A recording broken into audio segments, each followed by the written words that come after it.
Oh, fun. Where's my wife? Wait, are you kidding me? It's here, dude. Come on. It's over here.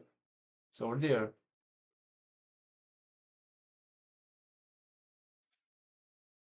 Chill, bro. Chill. Nah, bro.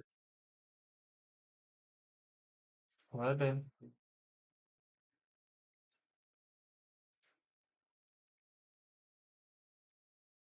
Alright, pets. Um,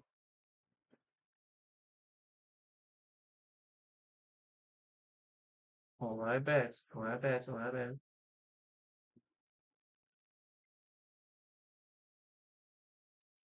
So, why I'm here? It's night stream, alright. Today I'll just, do some speaking again.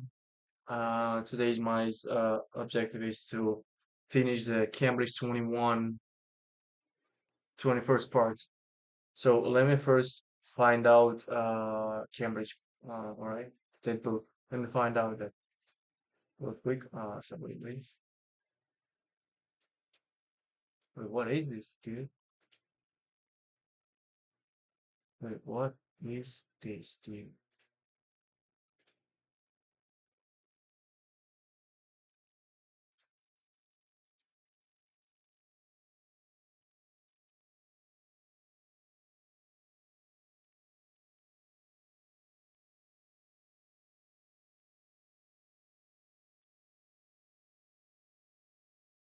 So I'm live now. Yeah, sure, everything's good. Yeah, everything's good. Exactly. Uh-huh.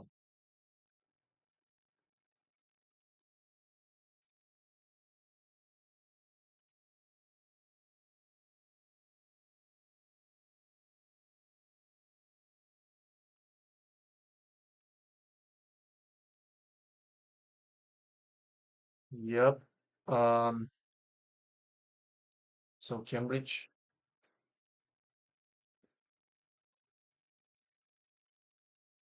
Bridge.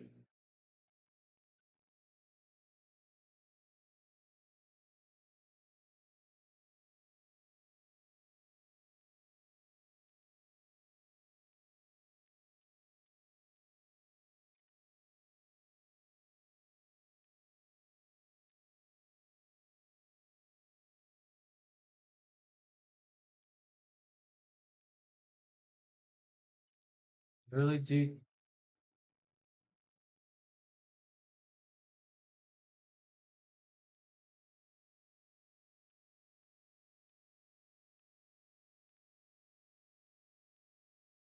You sure about that?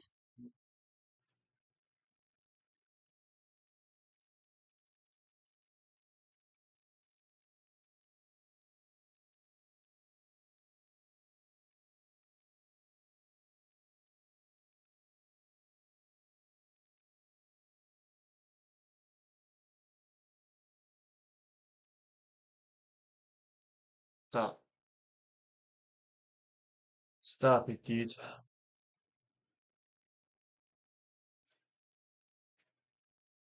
Yeah, I gotta lie, stupid thing.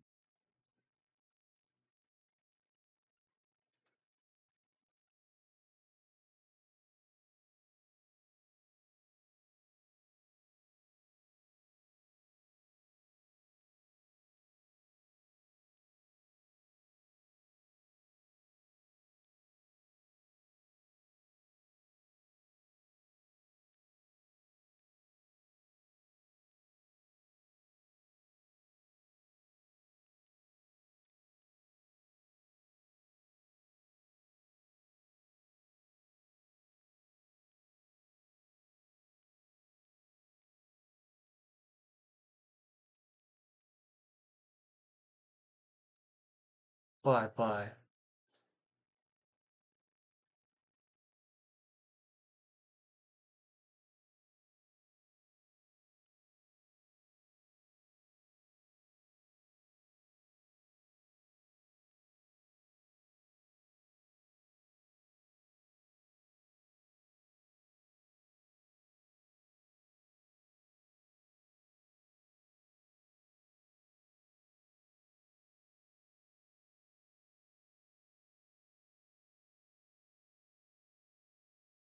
Wait, hold on, hold on. I can't find uh the book. The fuck? What?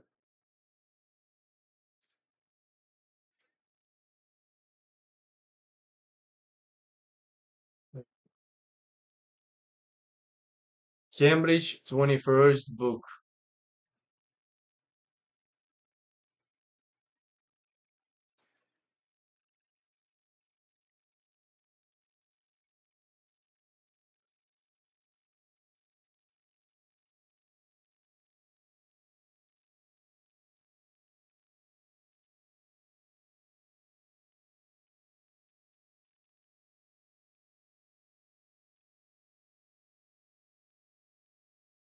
What the fuck, man?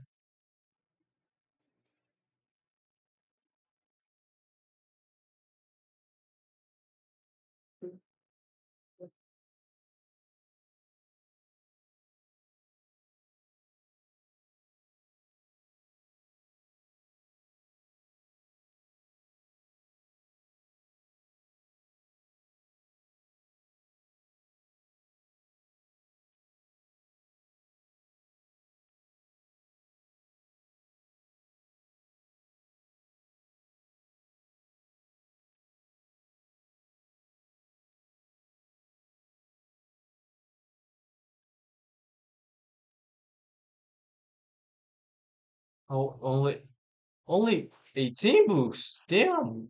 I thought it's like more than 18. My bad. My fault, my fault.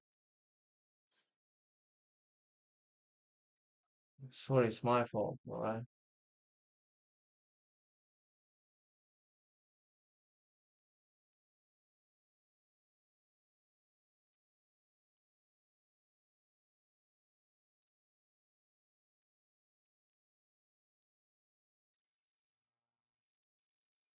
What is this? Hell?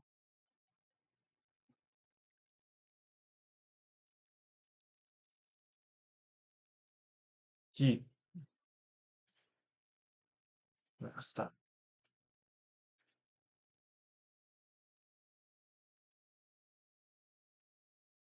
Cambridge 18 book.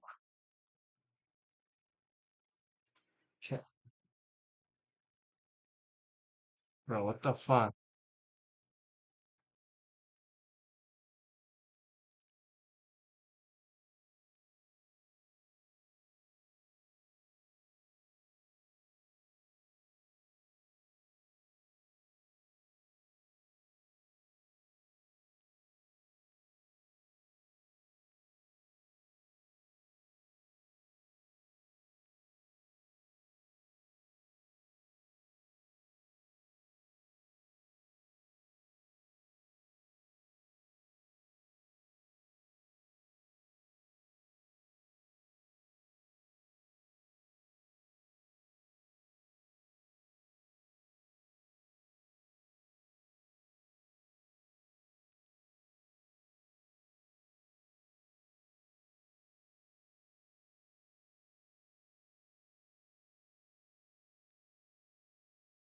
Let me see it.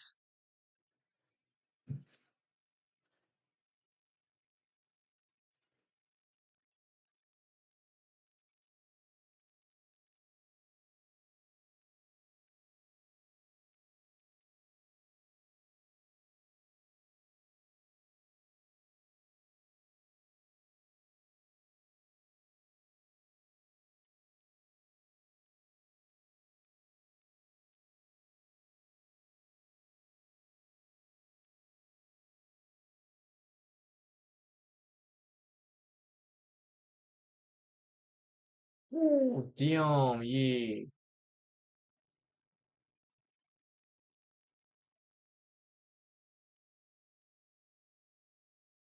Tennessee. É.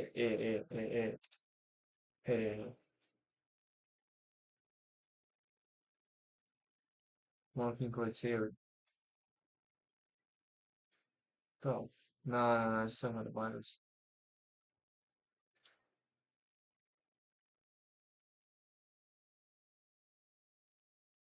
Oh, stop. The same thing?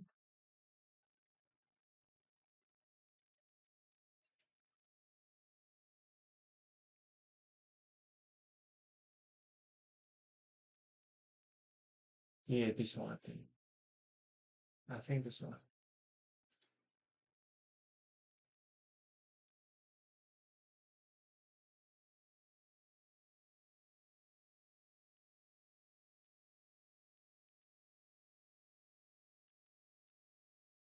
Chill, chill, chill, chill, chill, chill.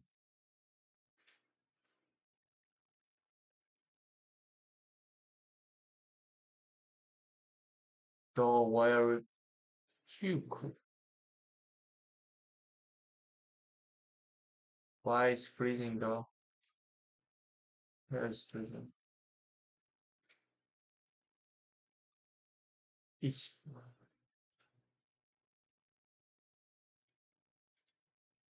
on the. It's crazy freezing. It's like,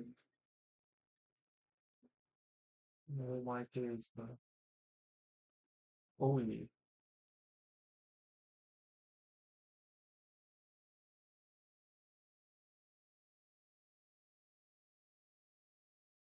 So you guys are ready? You guys are ready? Let me change.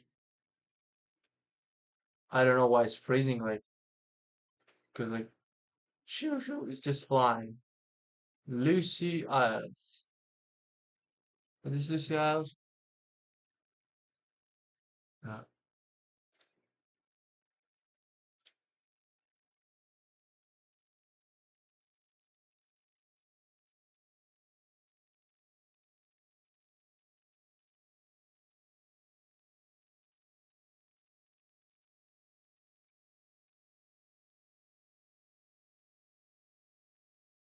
oh, here we go.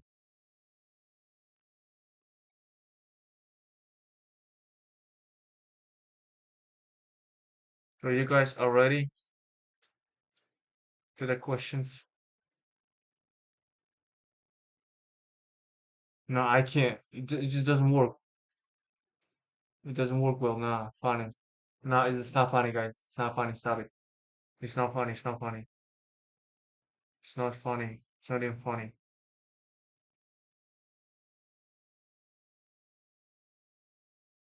All right, guys. But uh, the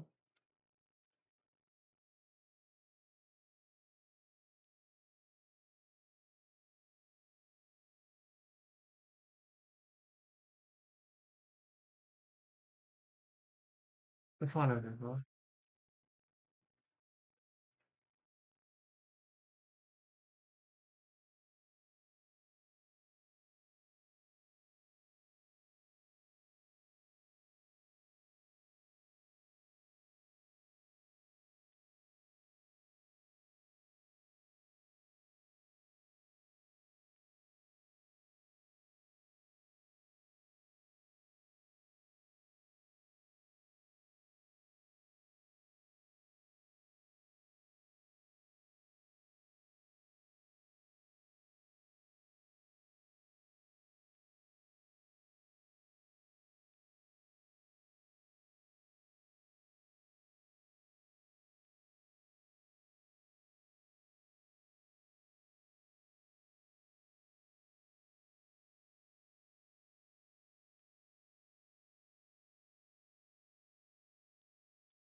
All right, babe, I got you.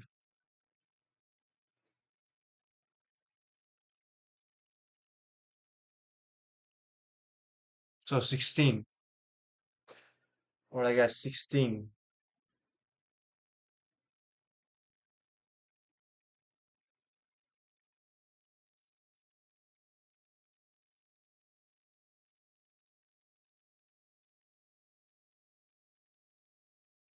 What?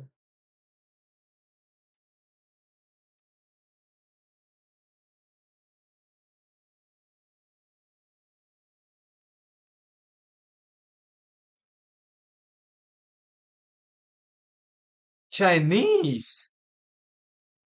PM is Chinese.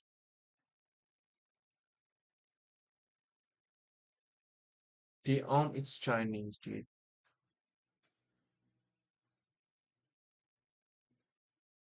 What it says. Nah, it's not the right one, I swear.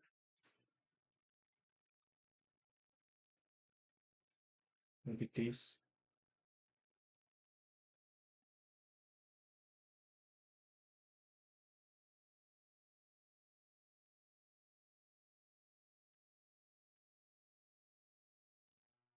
The fun are you talking about?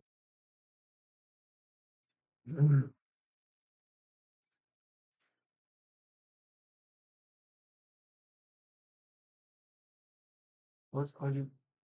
Right, you could.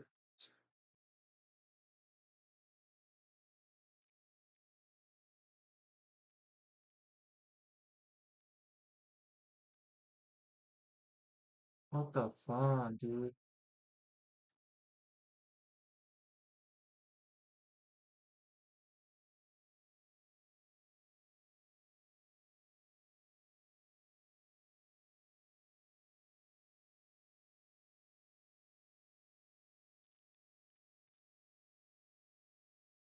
Fun or dude?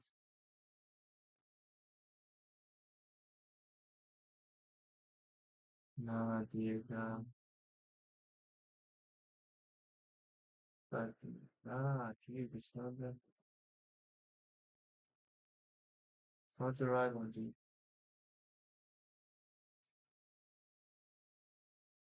All right, never mind.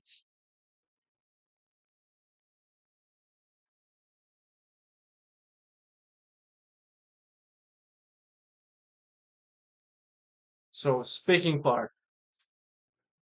All right, never mind. I'm here to just I'm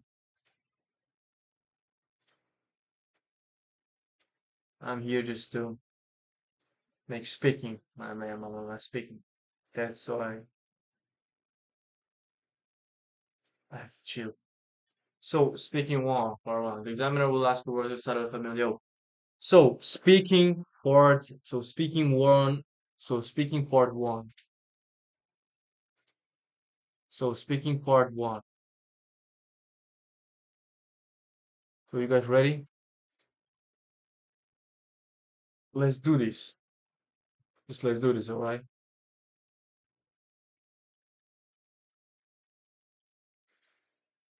So oh, my microphone work? Yeah. So first of all, people. So example, people you study work with. Who do you spend um who do you spend most time studying working with? Um well actually I prefer studying time alone because it it doesn't matter I study or work. For example, if I study, I love to just lock in, just focus on myself, just on the studying, because other guys can just disturb me really, because I really like to be alone while I study, while I'm studying or working.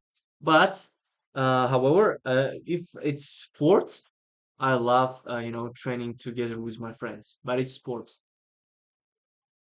All right. What kinds of things do you study, work on with other people? All right. Well, actually, I'm a musician, and that's why in my institute we have orchestra lessons where we have to play like one team, and there are a lot of other musicians who play different instruments, and we have be in touch with each other to hear is it if the like notes are not out of the tune and some kind of thing, and we train to play like one instrument. That's why we always try to improve our communication in music. Are there times when you study work better by your Are there times when you study work better by yourself? So what? Wait, what? other times when you study work better? Or sure, yes. Actually, I love learning, studying, studying and find out some new information by myself. Because when I do it by myself, I know that I do in my own rhythm. Because, for example, if I study in a group and someone, like a teacher, gives information and knowledge, I can, just get behind others because uh it's individual. Other guys can lead me, go ahead. I can sit behind and then I just lose my motivation and inspiration. But when I study by myself, I know that I'm on my own rhythm and I can study without like rushing, without hurrying, without rushing. That's why I actually even prefer studying alone and by yourself.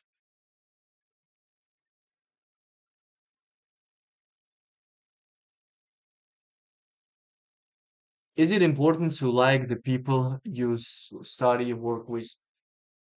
Definitely yes, because it will affect on your communication and your relationship.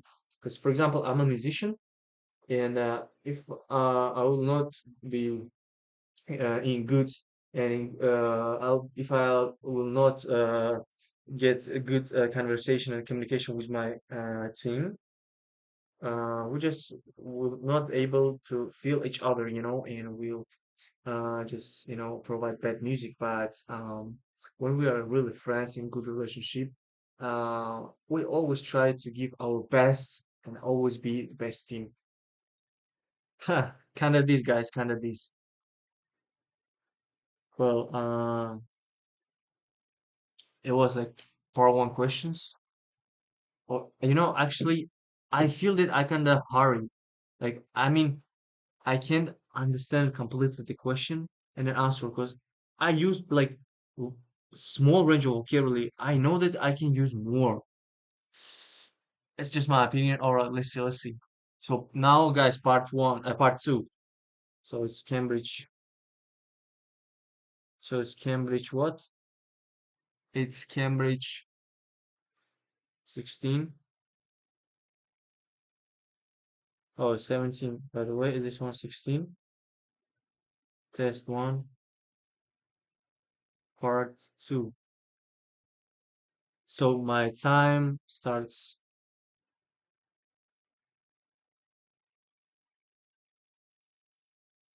So my time starts right now. 1 minute for preparation. Describe a tourist attraction and you enjoy visiting. You say what is tourist attraction is and why you visit it. Why did you explain why you enjoy the tourist attraction?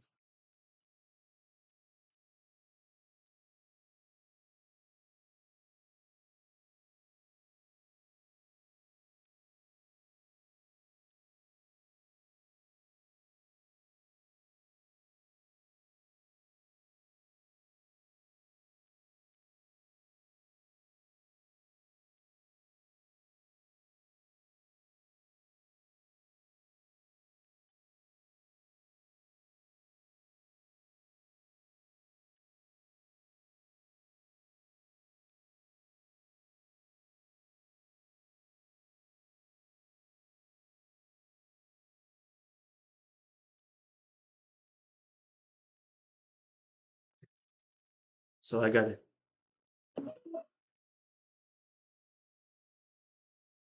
So guys, my part two starts just right now. Well, in 2018, I visited Praga with my mom. It was my first time I was abroad, and I visited it because I had a competition. I said I'm a musician. I had a competition, and I took first place. I played saxophone and different positions. And then after my competition, my mom and me, uh, we just had been traveling there, for some days, and we visited such places like Karlov Mosque, and also there was a building with like schools. I don't know the name of that building, but it was also amazing. And also what I can say that my first time I could see the big vessel. I hadn't seen them before. I visited Praga, and also I can say that for me it was like a barrier language for the time because I didn't know English very well. That's why it was for me it was kind of difficult to communicate with them. And I can say that also there are absolutely differences in roads. In roads, there are roads just kind of a bit small, and also there are parallel and cars and troll and the trains at the same way, but commonly I can say that it was amazing experience because it was my first time visiting Europe, and my first time I was on a plane. Sure, I hope that in the near future I will also be able, traveling for long periods in different countries. It was good experience for me. Uh, I loved everything. I loved everything, and yeah, Praga is stay in my heart. Kind of this, guys, kind of this. All right. So well, is it? It was good. Was it good? Like, was it good or not? All right, never mind. So, part three question discussion topics: different kinds of tourist attractions. So, guys, let me see. Where's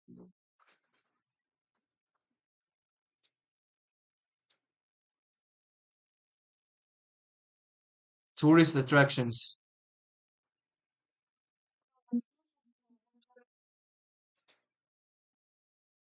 All right.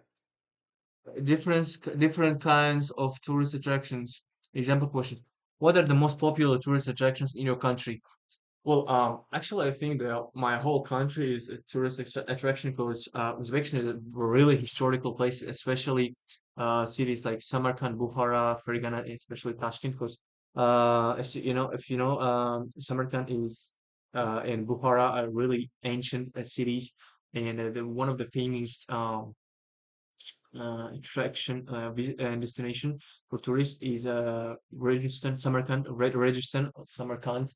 There are a lot of tourists, but also the place really attract people by its ancient buildings and his in story of Amir Timur and other great people who was leaders at the time by the time. How do the types of tourist attractions uh, how do the types of tourist attractions that younger people like to visit compare with those that older people like to visit? I think my peers or like my same age, I think we prefer visiting more, fascinating modern places and like kind of maybe big skyscrapers, seeing that and also like uh good, that it was amazing view, kind of mountains. But people who are just a bit older than us, I think they prefer know about history, because they could be living there, in the past, and just it's actually good for them just to remember that feelings, oh, like I was there, it's my history, I really like it, and some that stuff, I think. So, do you agree that some tourist attractions, national museums, galleries should be free to visit?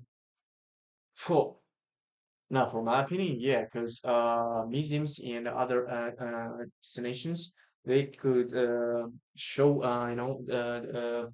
could show the history of country, for example, showing some statues of great people of that country maybe, and some and show the difference between past and future, because in museums in galleries usually it's like more it's like statues more that pop up pictures maybe, like pictures and like some mocks like mocks about like history, they just uh show there some um that houses that were in the past.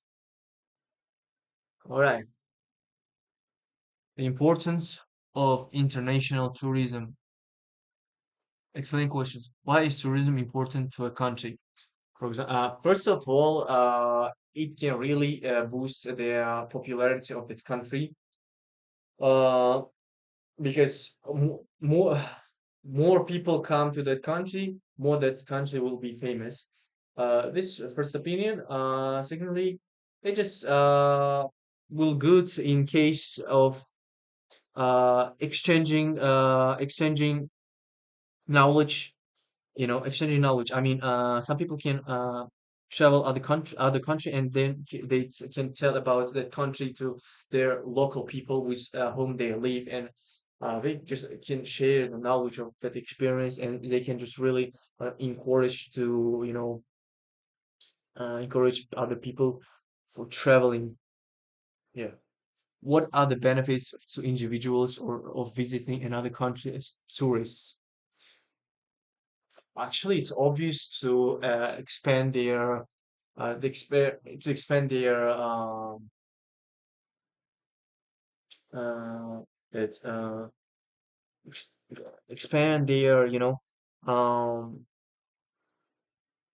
encouraging of that world. They can just fall in love in that world more and more, because something couldn't be in their country, but that thing could be in other country, and that's why more you travel, you will enjoy that world, because you will understand that, oh, our world is beautiful, um and the benefits that you will be a person who could live not only in your country, but could see other people, other culture, other languages. There are a lot of it is just enormously differences with that. How necessary is it for tourists to learn the language of the country they're visiting? Well, actually, it's not it's not strict. It's not stricted, right?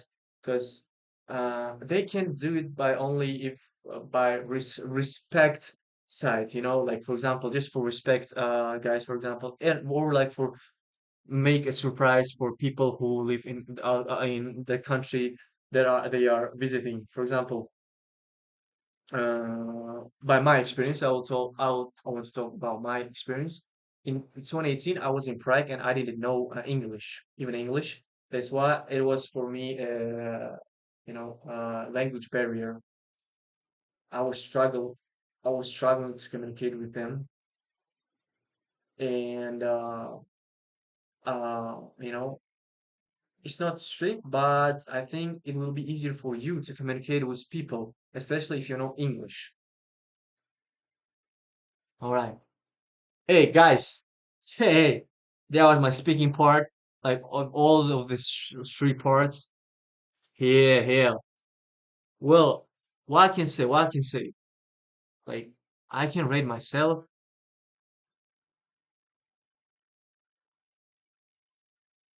So let's ask ChatGPT. Let's ask ChatGPT. Hey ChatGPT, listen me carefully. Now I will practice speaking like it would be the real exam of IELTS speaking parts. There'll be three parts, right? And now I need you just to listen me, and then in the end just give me my mark, which it will be. All right? Give me my mark, what it will be. All right? Just listen me. All right?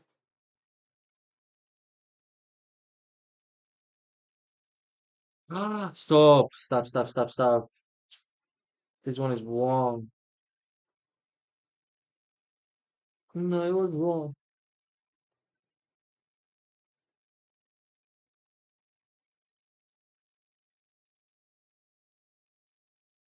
Hey, ChatGPT, listen me carefully now. I will test myself for IELTS exam. It will be like a real exam. So I will ask myself questions, part one, part two, and part three, and then at the end, you will give me my mark. but like test me seriously, all right? Like give me my mark, my real mark. So all right. Ready whenever you are. Just start with part one and I'll listen carefully. After you finish all parts, I'll provide you with feedback and a mock score. Let's do this. All right. Part one questions. Great. Let's begin with part one. I'll ask you some common No, questions. shut your. Nah, you will not ask me. I will read questions by myself and answer them. You just will give me my mark. Understood. I'll wait for you to finish answering all the questions. Take your time. Let me know when you're ready for feedback.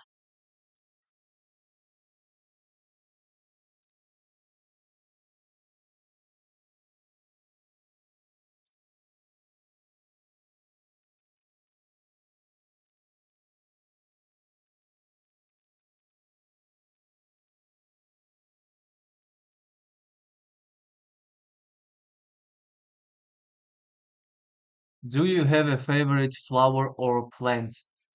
Well, actually, I'll be honest with you. I'm not too familiar with the flowers because I think it's more for women, for female. Because only thing that I know about flower that they are really beautiful, and some of flowers plants, like cactus, is really helpful when you sit opposite to computer. It will decrease. Uh, poor of your eyesight. That's a thing I know. And actually, I really like to, give flowers like a present for my mom, especially for her birthday and just usual days. Thank you for sharing. Now let's move on to the next question. Whenever you're ready, continue with the other part one questions. Then I'll provide feedback on all your responses at the end. What kinds of flowers and plants grow near where you live? Well, basically, Great. where I live is just random plants. Tree. It's actually trees, and I don't know the what how what do they call. And I know just they are really big, huge, and it's just actually some grass on the field on the ground. I don't know the name of the trees actually, but I know that they are big and huge, and when it's time, it's when it's autumn that trees, their leaves, they became orange color. That's the only thing that I knew, that I know. So, is Thank it you. important to you to have flowers and plants in your home? For me, basically, kinda not, but my mom, she really loves flowers. She really take care of them, and sometimes she asks me to, water the flowers because she is really fell in love with flowers. But me, I'm actually not. She's really obsessed, but I'm not.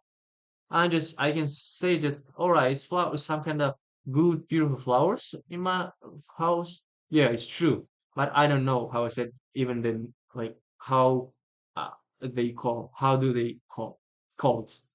I don't know how they called. Have you Thank you for your ever bought flowers for someone else?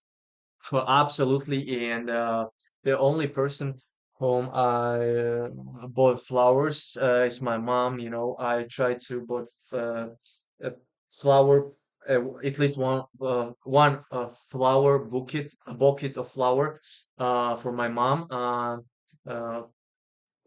of every month because I really love to uh, you know increase the mood of my mom. I really love to do it because like when my mom see flowers, she really like she's just happy because I think all females love flowers, especially my mom. That's why I'm really grateful for my mom for everything. That's why I really at least try to, you know, buy flowers for my mom. Thank you for sharing that. I appreciate your Now thought. it's part two questions. So part two questions. Listen, now I will prepare for that for 1 minute and then we'll answer for 2 minutes. All right. Um. So Take your time to prepare. Let me know when you're ready to start speaking, and I'll listen carefully.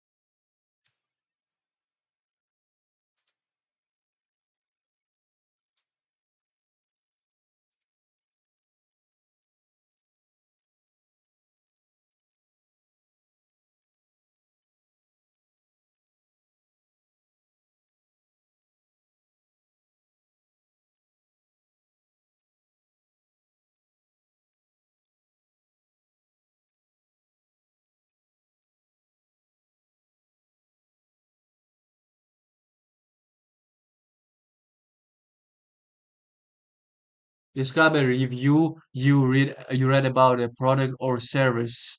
Just say where you read the review or the product or something, what information. Whenever you're ready, you can start describing the review. I'll be listening.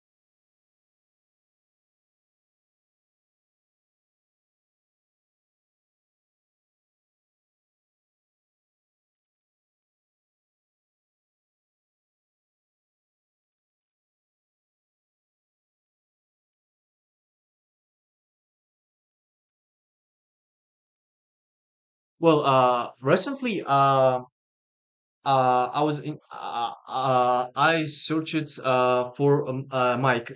I really want to buy a microphone for streaming because I'm a beginner streamer, and the quality of your stream depends not only by quality of video of resolution of the video, but also it depends on how you sound. And if you have a good solid microphone, you will sound perfectly, and you'll get more subscribers and attention. And that's why recently I was searching for microphone on different online platforms, online shops such as Temu and Ozon, and I really found one good microphone, and they were a really good review of that microphone.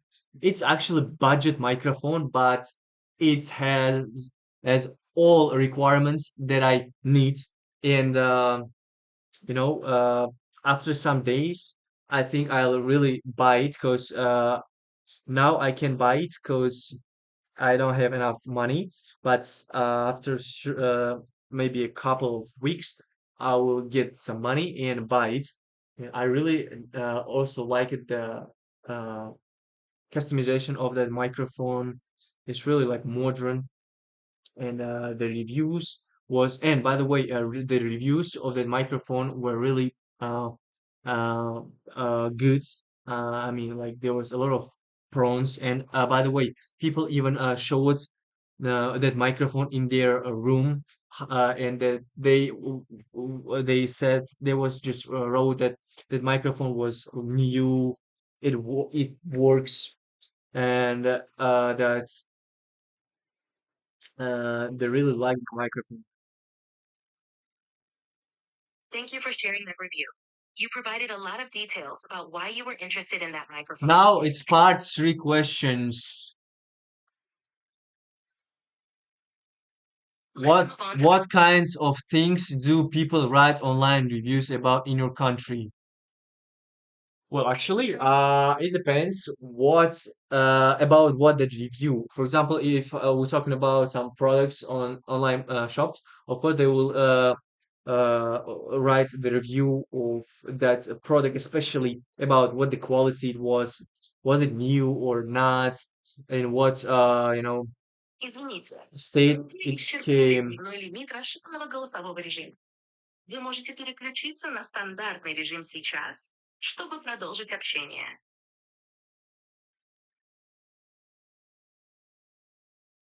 So I will continue. I hope you remembered all that stuff that I spoke before. Yes, I remember everything you've shared so far. Feel free to continue whenever you're So, ready. part three questions. Why do you think it might be like to work in a wait, stop. Um, part three questions. What kinds of things do people write online reviews about in your country? Well, actually, it really depends what product it is. Because if we talk about if we're talking about some products like clothes or even like some technology, some devices, of course they will write about the quality of that item. Was it like a new? Was there some kind of bad things? Like I mean, like was it like not good in somewhere? Like the fabric did it not well, something like stuff. And they will just give their mark. Yeah. Next question. Why do some people write online reviews? Got it. Uh, Keep track. You're mentioning that people write actually, online they reviews do. of different things, Shut up. Listen to like me. clothes or Listen technology. to me. It's great that you're bringing up aspects like quality, condition, and even specific issues with products. One thing to note, try to avoid repeating words too much, like and something. Might make your response sound a bit less clear. You can also try adding more details about why reviews are important for buyers. Would you like to try Shut up. with that in mind? So next question. Why do some people write online reviews? Oh, basically, they do it because they want to help people, you know. They want also try to give their opinion about the product for the item. And but the basic thing that they really want to share with their experience of that product and ensure other people of buying some fake items. Next question. Do you think that online reviews are good for both shoppers and companies? Well, of course, for both of them, it's absolutely like essential because You mentioned that people write reviews to help others and share their experiences, which is exactly right. Just try to avoid using really and basically too often. They can make your response sound less direct. shut up. Why you do not listen to me? Next question. Do you think that online reviews are good for both shoppers and companies? Yeah, for both of them, it's absolutely essential because let's take customers.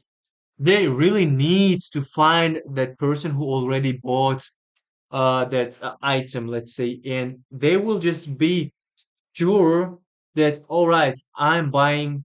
I will buy. I mean, they will be just sure that they will not fake that fake item. They really will be sure about that product, and they will buy it easily without doubt. If we talk about companies, it's absolutely helpful for them, and they will increase their trustness. People will trust for the company, and it will increase the popularity, and they will just the companies will be more famous, and they will have the opportunity of people to buy more and more products from that company. Next question. What do you think it might be like to work in a customer service job? So what do you think it might be like to work in a customer service job? Well,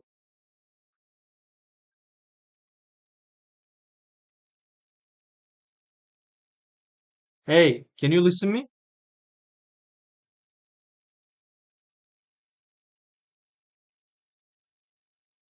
Hey, can you listen to me?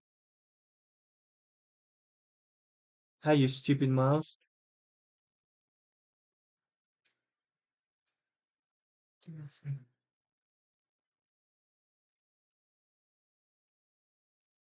What do you think might be like?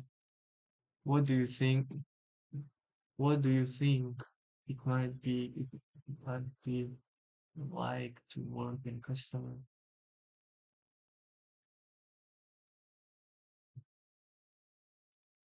So you mean work is you mean work as a sell? Like I didn't get it. Oh, like selling products, right? Well, basically, I didn't get the question.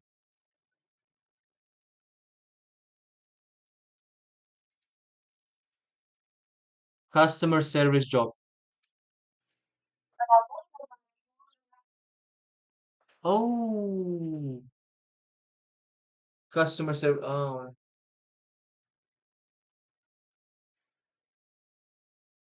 oh, actually, I think people who service clients, especially consumers, they really need to be patient because it's not easy work. Because there are different people. Like someone is just nervous, someone is just rich, and they try to, be some kind of over over tough. Yeah, I mean, they can just show their self and you always should be, I think, polite because you are just a service stuff. But I think you should be. I think that person should be always communicative and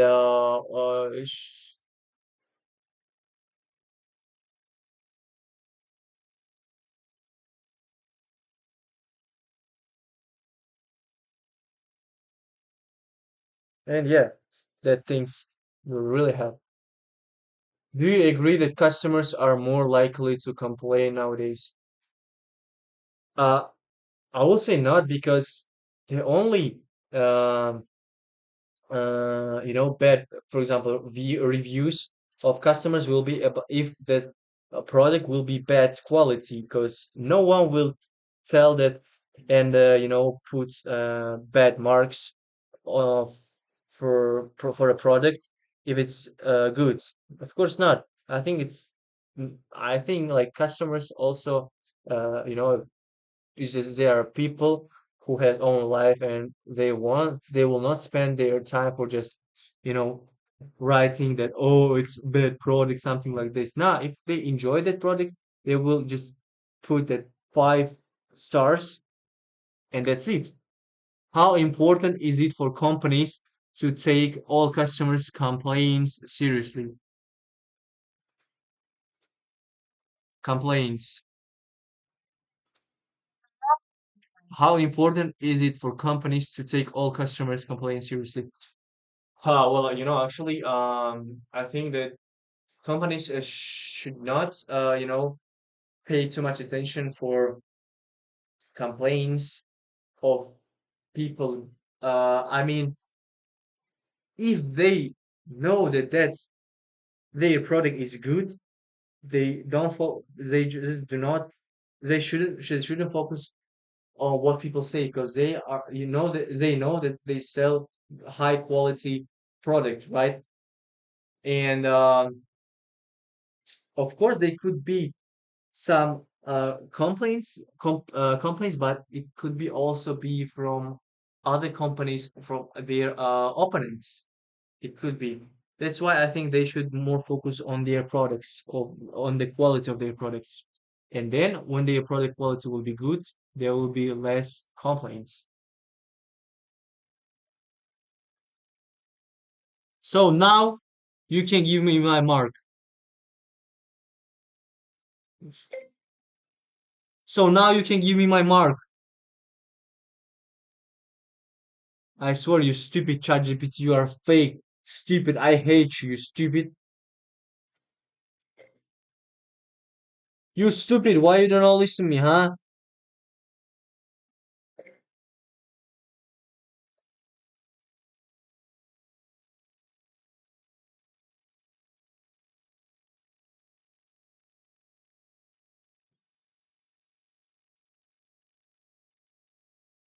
Where is that thing?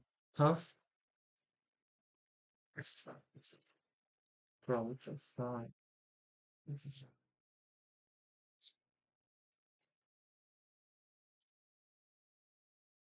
Where is it from, huh?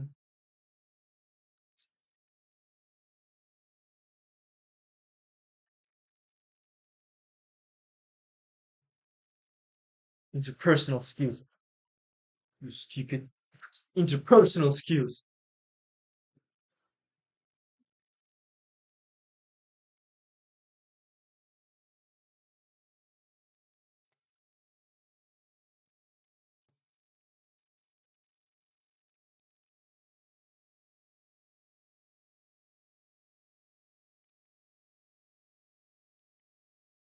Yeah, man.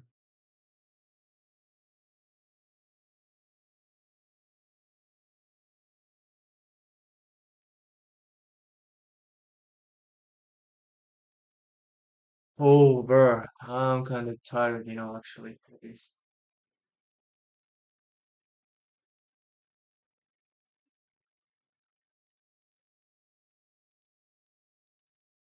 Oh, shit, bro.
By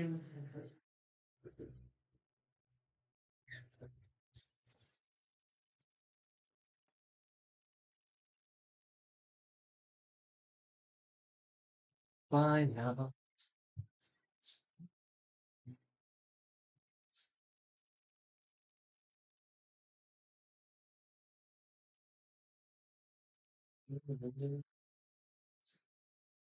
You damn, bruh. Uh,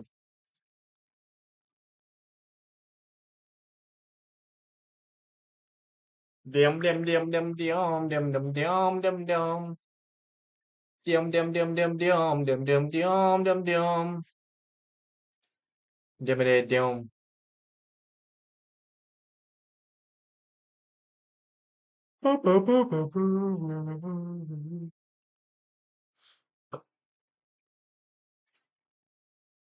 So, who,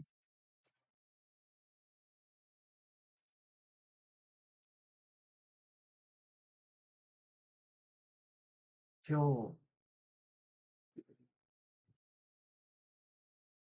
are they different?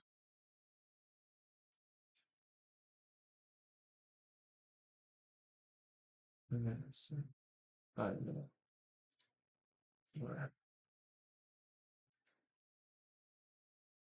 Hush, hush, hush, hush. You know what? Let me get some water. Water.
Oh shit.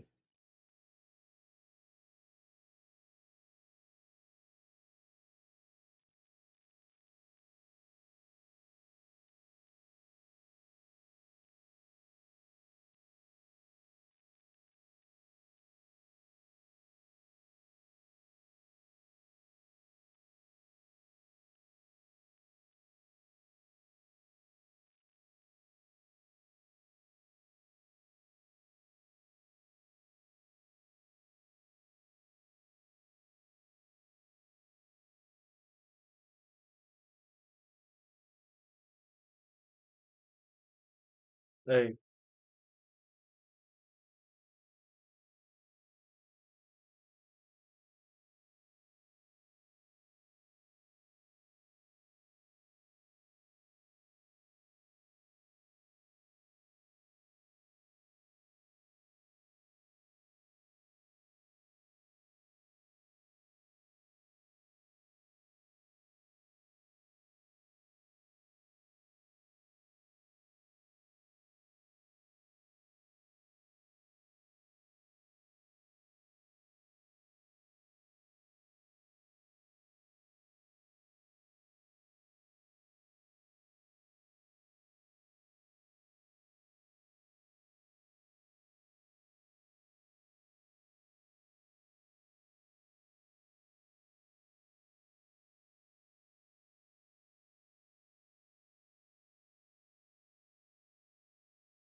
Lagging again.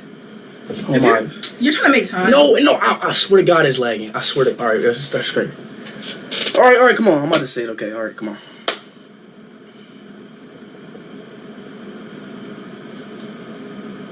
Hey! Hey, hey, hey!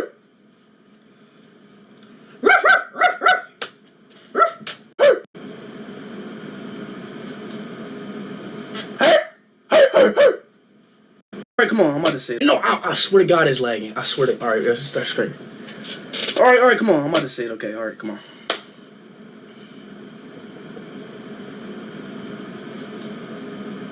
Hey! Hey, hey, hey!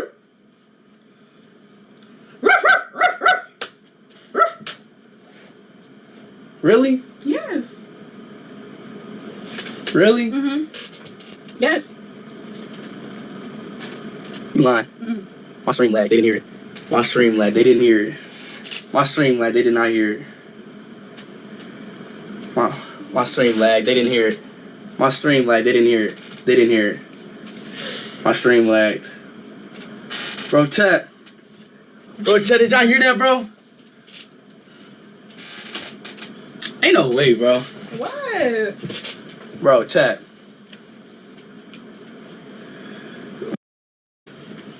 Oh my God, Who cares bro. what they think? Stop with them, bro. My chat just ruins my day, bro. They always talk You know, about some me. people are sleepy. Huh? Sleepy. Okay. At the end. What? Yeah. Huh? Come on. What? What? It's time to end. Shut it down. Really? Really? In the middle of a... Really? In the middle... Alright, man. No, don't even try to... Nah.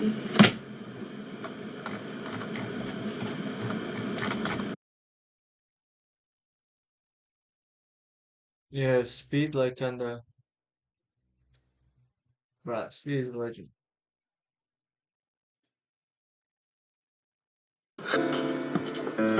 Not again. Hey! And another girl. What the fuck, bro? How many girls he put in his streams?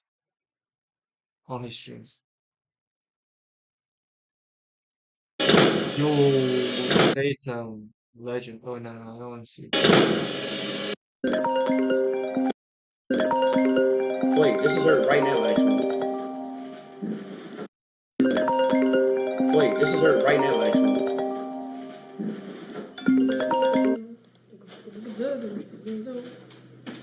Hello. Yo.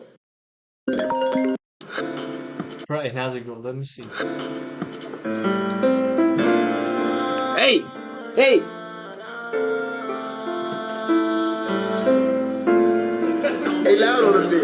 When I rush gas, when I jet past, every niggas like me, keep the rush man. Got a big bag, gotta keep strapped. I know that's ain't gotta get bad. I know. She knows what the title is. I already told her the title, bro. Are you ready? All right, you ready? You gonna tell him? No, you telling them. All right, 5, All right, fine. 4, Abed Slayman donated 2 Australian Three. dollars and 99 cents through Super Chat. 2. Unfortunately, chat. I'm gonna tell him for real. Owen Sweeney donated Bro, something wrong with $4.99 through Super Chat. I love you, Speed, and I'm What's wrong with Dream today, bro? Nothing. Like, oh gosh, why did bro? She acting different, Bro, bro. ain't nothing wrong with She's me. acting different, bro. Let me find out you pregnant, bro. RJT Dream is pregnant, exactly, bro, exactly, bro. Hey, bro, I'll tell you, bro. You say I ain't gonna lie, bro. Let me find it right. I say. All right, come on, you ready? All right, come on. Hey, 5, 4, 3, 2. Okay. Dream is we actually. We made it, y'all. We made it. We made it like dogs. We was barking too. And growling. And slobbering.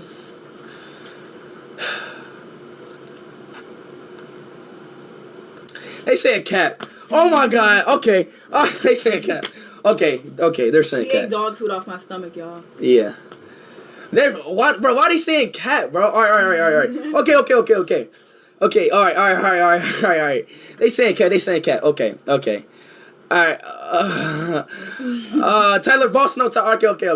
All right, that's what really happened. All right. All right, yeah. Like deadass. Like deadass. Dad, you tell him though. Bro, why do I have to tell him? Because I'm not telling him. Like deadass dream. Like That's let's what you should do. like let's actually tell him like what we did. Okay. For real? You ready? Like no, like deadass. Like actually. All right, yeah. All right, ready? All right. Actually, chat, me and video. Oh, chat. Oh yeah. Y'all want to see a video? I got y'all. Chat, the video right here when we did it, bro. Get the fuck out of here, bro. I thought I was really about to show out a fucking video, bro. Y'all really dumb, bro. So they all had. Like, all right, chat. For real. All right, chat. All right. No, listen. All right. Okay, stop stalling. Okay, stop stalling. That's Stop stalling. you. Yeah. Bro, why do Chill I out, stall a lot? Okay. You're right. Chill out. Why do I stall a lot? Okay. All right. The real chat. What we really did, man. Unfortunately, chat. She was on her, She was on her period, man. So obviously, man, I'm not that. What?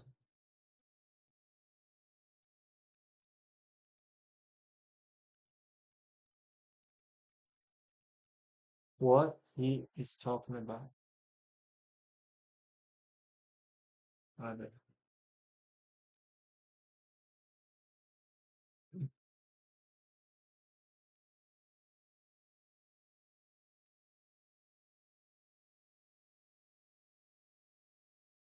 That nasty. $2 through Super Chat. Wait. Can you say What? happy birthday? Speed gang bark bark. Ah, come. Yeah, Speed keep up the You're crazy. $4.99. That shit on my damn market stick. That Bro, it shit. don't add up. On God, on my damn market stick. That shit, bro. I don't be fucking shit. You, man. You know what I'm saying? I would not cheat on nobody, man. But these girls, I'm done. I'm sick of them. I'm tired of them. I'm done with these girls, bro. These girls never like you, bro. These girls don't want you, bro. They always want something, bro. They want something out of you, bro. These girls doesn't have feelings, bro. There's no feelings no more in 2021. I don't let y'all know that, bro. I'll let y'all know that right now, bro. If you got a girlfriend, break up with her, man. Because these girls are going to do you bad, man. Love y'all boys so much, man.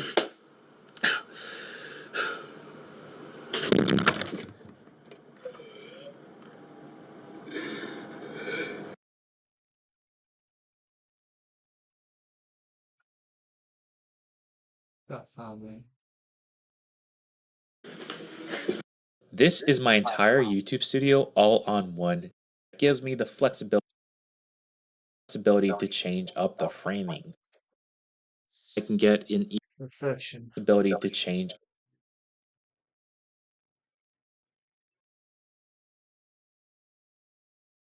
Oh, I should watch this video. I had that video she was talking. Your first video. People even gonna know. This is Mr. Nothing cool here. All right. Let's back to work. So now, it's time for for wait, what?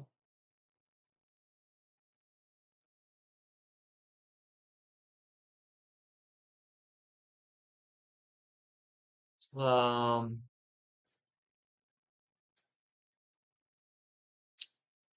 See what the fuck?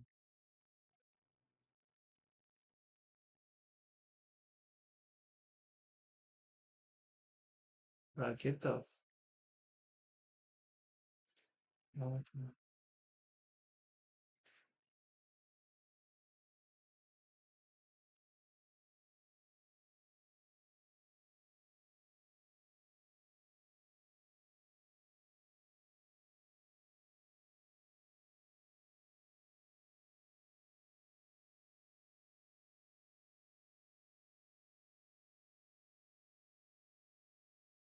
So speaking, there's yes, summer. Is summer your favorite time of year?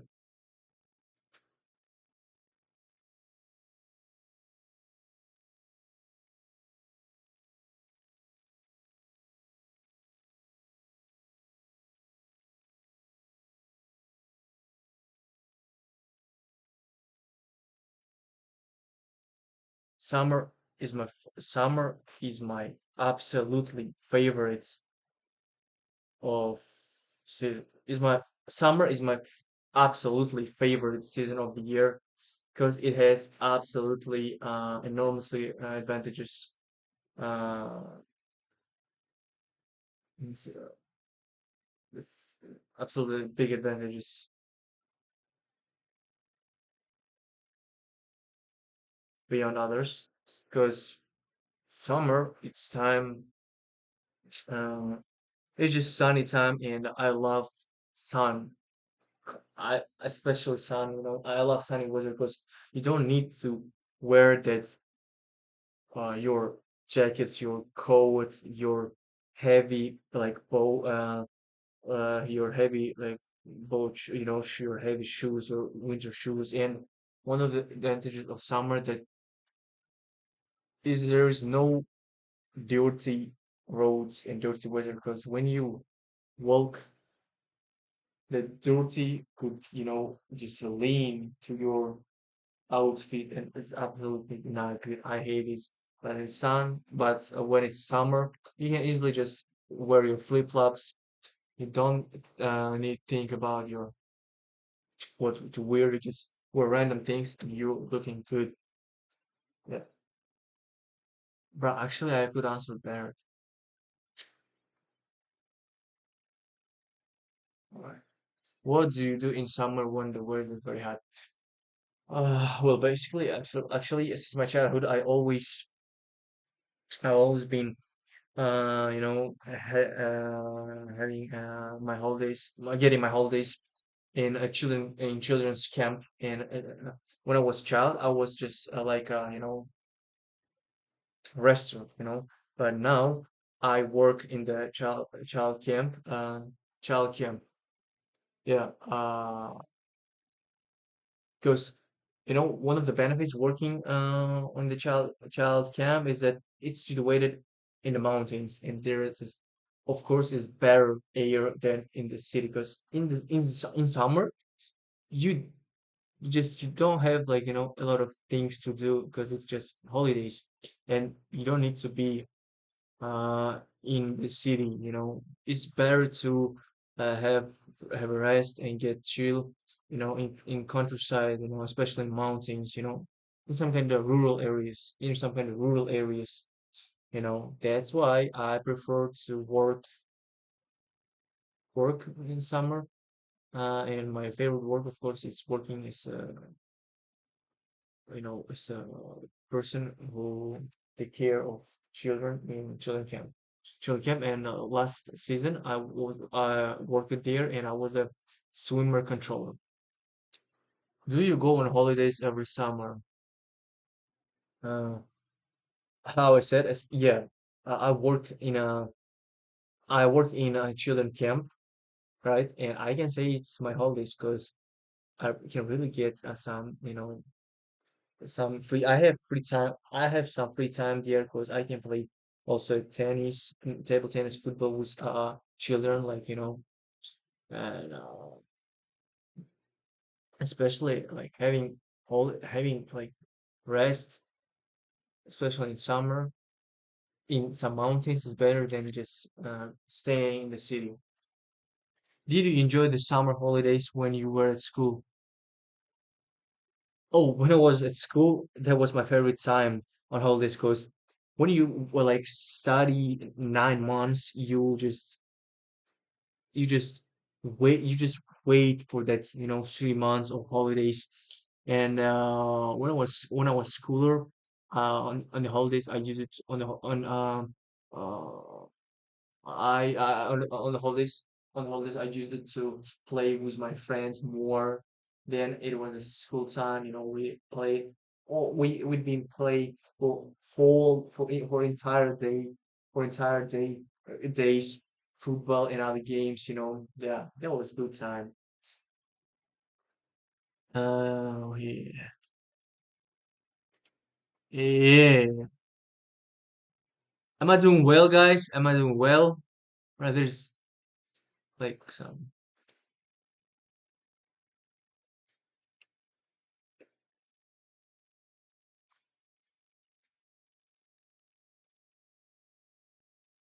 So next one. Oh, I need a timer, right?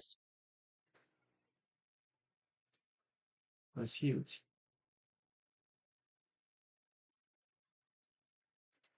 No, shield game.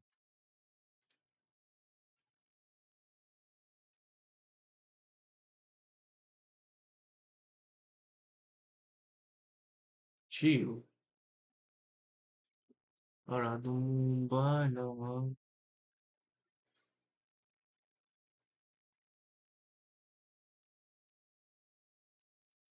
Alright, 1 minute starts. No. Describe a luxury item you would like to own in the future. You should say what item you would like to own.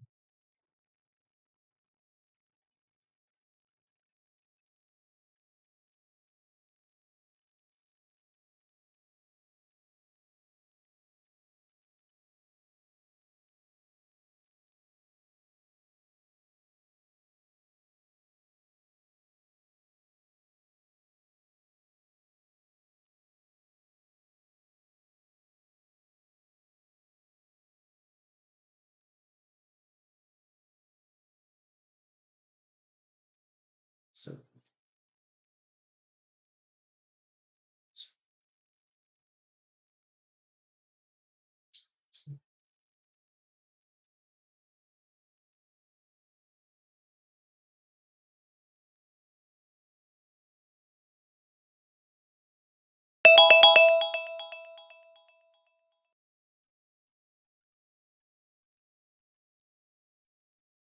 well, recently I started to make streams. I found it really interesting and natural because when you stream, you can show yourself naturally, your character and other things. And the guy who inspired to make streams is Astro Speed.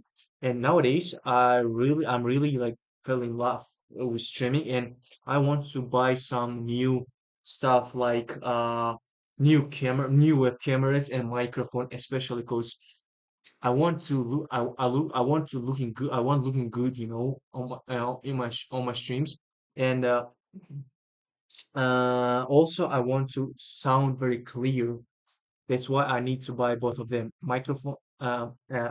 A camera and microphone. I have one camera, but it's not enough because I want to, be in two scenes, like the whole my room and only one my body parts, when I play computer games. And so that's why, in the near future, of course, I will, enhance my setup.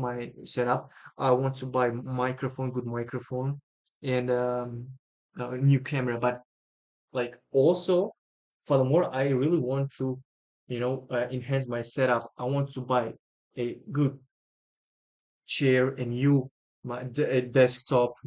I want to just organize all this stuff really comfortable and make sure that I will look like a professional streamer. Yeah, I hope I will get it soon, my new microphone. I will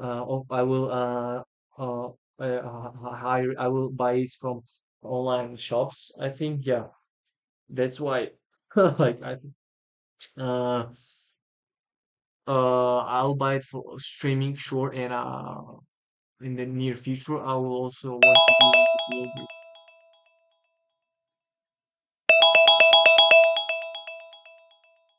Shut your mouth. Like, all right. Discussion topics. Expensive items. Example questions. Which expensive items would many young people in your country like to buy? Oh, well, actually, of course, it's obviously that it's I think fun because nowadays one of the expensive devices. It's smartphone, especially iPhone, because iPhone has insanely a good camera, and people can just make a lot of shots and make videos, and more. Furthermore, they could be a blogger with only iPhone because they just can launch some apps as for editing, and here we go. That's why nowadays people prefer to buy a smartphone, especially iPhone, to make some content. how do the expensive items how do the expensive items that younger people want to buy differ from those that older people want to buy? Of course, as a young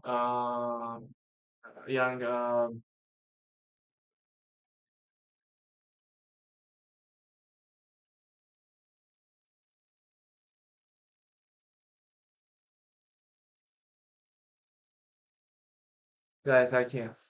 Та- Поколение, поколение. Generation. I forgot the stupid generation word. Ah, stupid. Of course, we as young generation prefer more some innovations, some cool devices, modern devices, advanced devices, computer, smartphone, and other stuff. But elderly people, I don't know, but I think elderly people don't like to buy something expensive. I think they just want to, you know, be grateful for that they have. I think, yeah, we as younger generation also should be grateful for that we have. Yeah, but sometimes it's really difficult when you see some new stuff um that other guys have, your peers have, and you really try to think about buying it too. Yeah. Do you think that people are more likely to buy expensive items for their friends than for themselves? Now, for all people try to give the best for themselves, but if you consider friends, if it's a real friend, of course you'll be ready to, gift a present, for example, for his or for your birthday, right? But not in every cases, you can give a gift, you can just present some gifts for only some events like birthdays, I think. How difficult is it to become very rich in today's world? In today's worlds, uh, you know, um, if you look at it from the top, like look ahead, it's obviously looks easy because we have all modern innovations, all devices. We can show our skills in social medias, and we can just advertise ourselves. And it looks easy, but it all, you know, because it all requires dedication and consistency. It doesn't matter how much opportunity you have. If you do not work, I think it will be difficult for you to get rich because uh, not the environment and not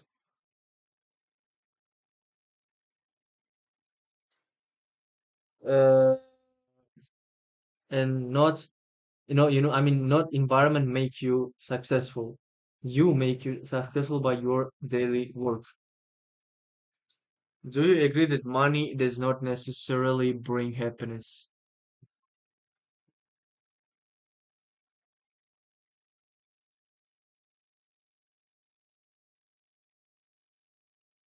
Doesn't necessarily doesn't necessarily bring happiness. Doesn't NS. Shut your mouth. Doesn't necessarily bring money. Не обязательно приносит деньги. Sure, yeah.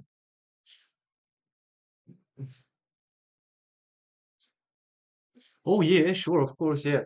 Money is just some item, something that can add some happiness for us for a for some time, but true happiness it's when you have good health, when you're really healthy, you have a family. That's a poor happiness. And it can just money can bring you some moments, for this happiness, like kind of fake happiness, like nah, it's happiness, but it's not for a long time. It's just happiness. For example, you have money to buy new shoes. You bought it, but after months, you just don't, you'll not you won't be care about that shoe. You'll be say, oh, it's random shoe. Okay, right. But months ago, you was like so excited to buy the shoe. You know what I'm talking about? That's why like pure happiness is not in money. It's just all about family and health. Health. In what ways might rich people use their money to help society? Well, actually, first of all, I think they should connect with governments. Like, I mean, like public-private relationships. They can really open some, new schools, and new charities. Of course, they also can. Rich people can um, use their interpersonal skills, to communicate with people, to show good example to young generation. You know, yeah, some kind of that stuff. Hee.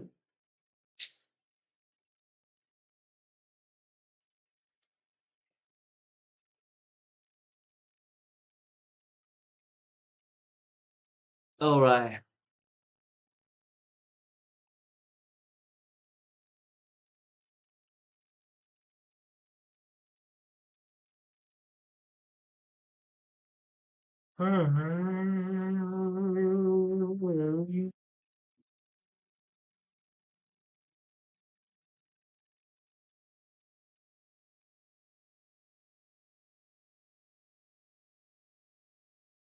Sure, sure about that. Oh, dear.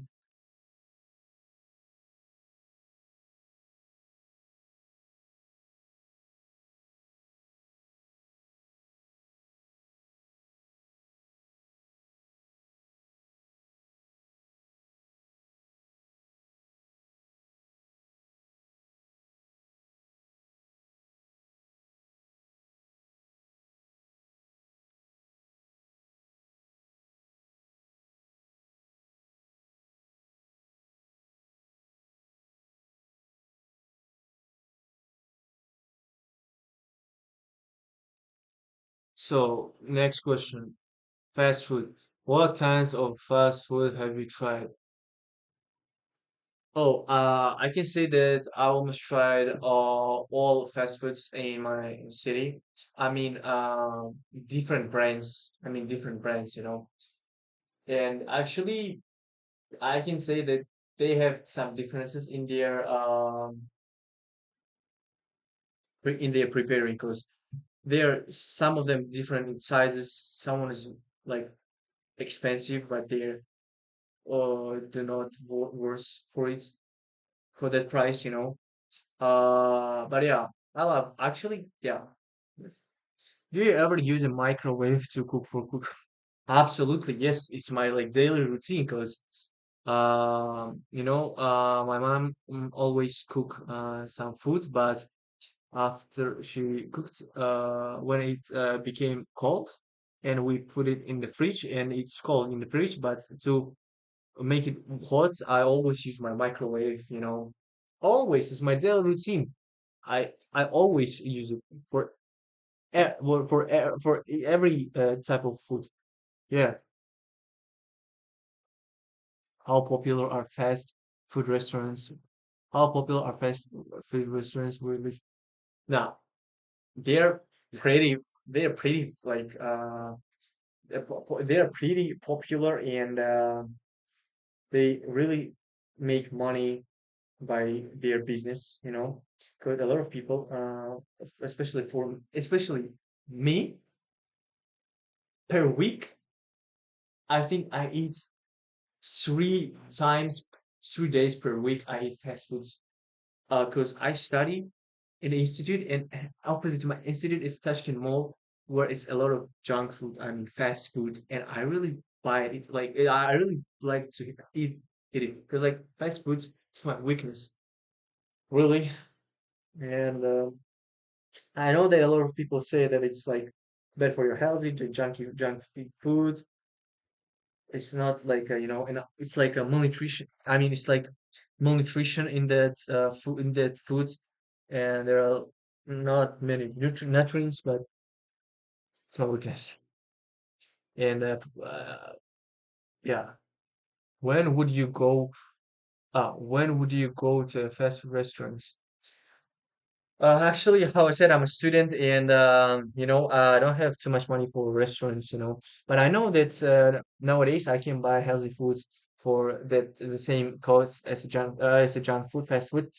But if it compared with junk food, the the grams in fast foods is more than the like I mean the volume of that food is less than in fast food because when I eat a lot of fast food, some good fast food, I can I can be fulfilled. But when you eat healthy food for the same cost, it won't give you that fulfilled in your stomach. You want to buy more, but you don't have money. That's why it's all about the price. All right. Oh shoot. Part two. Yeah. Timer. So let me see. Let me see. Let me see. Let me see.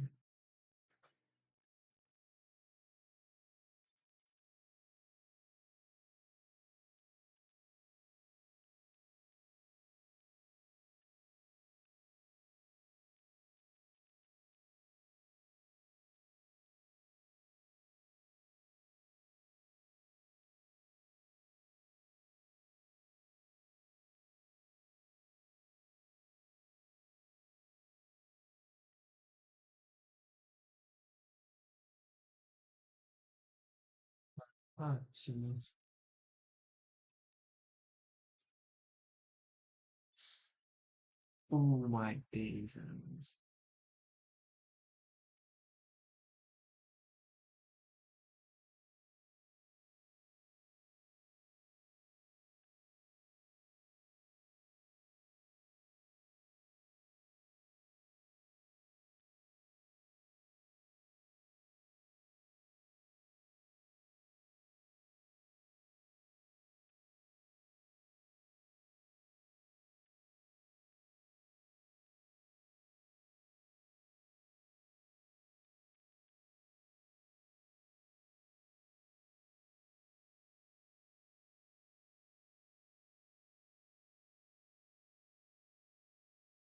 Oh,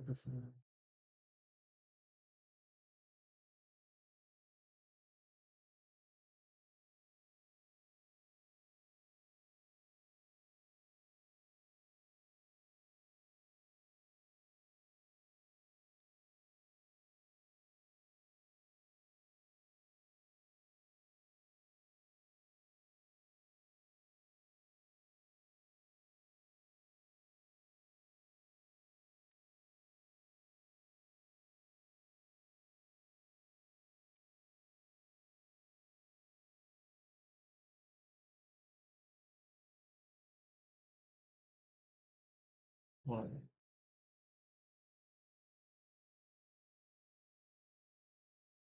So last. So here's my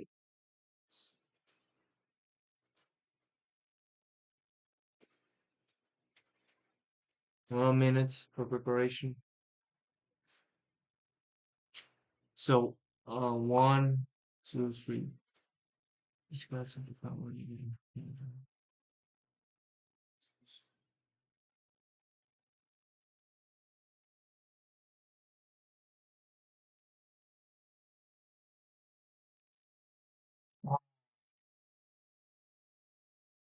So this one is very hard.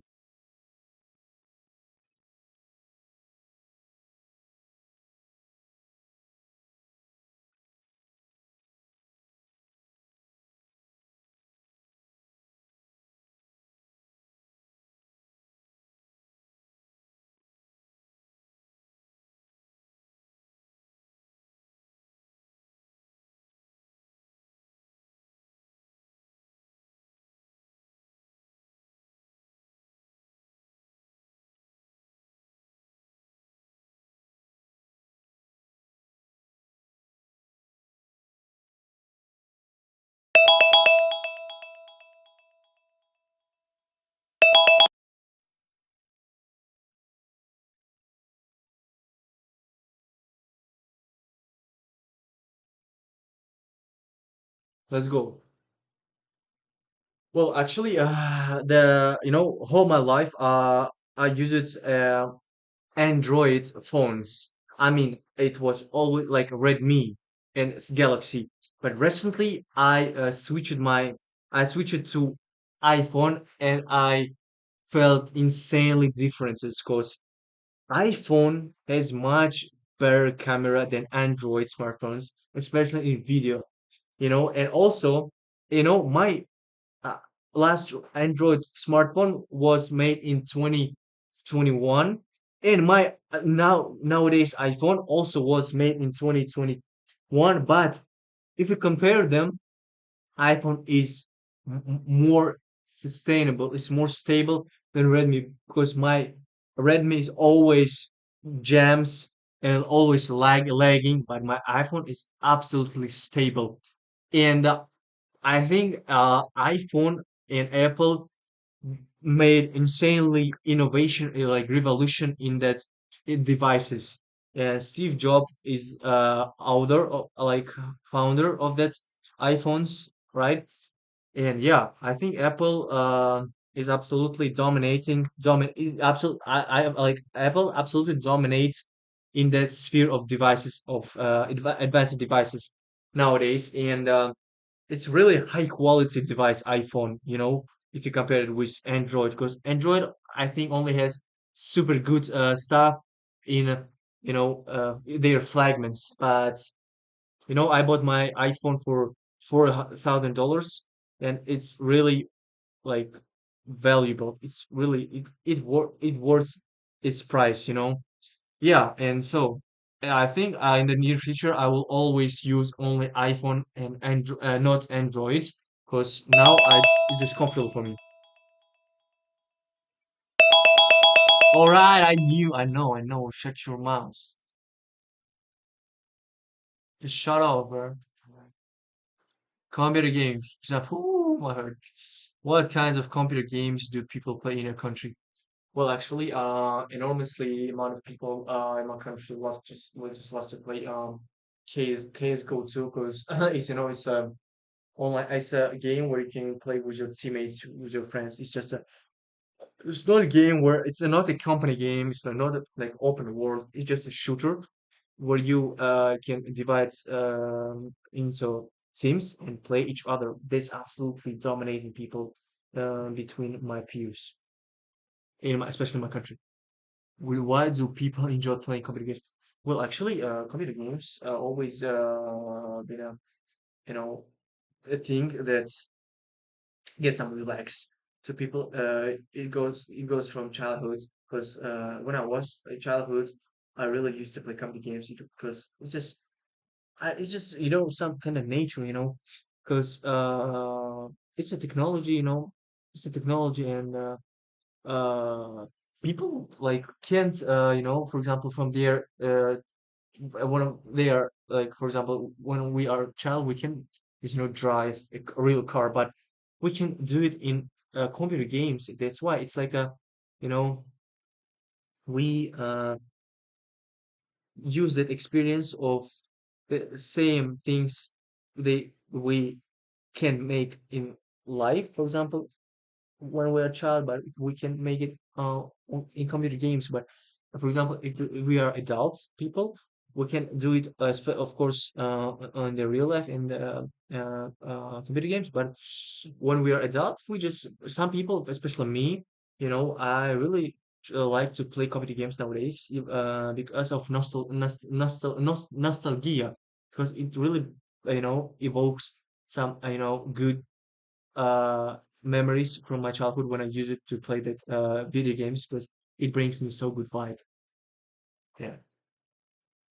Do you think that all computer games should have a minimum age for players? I think they already have the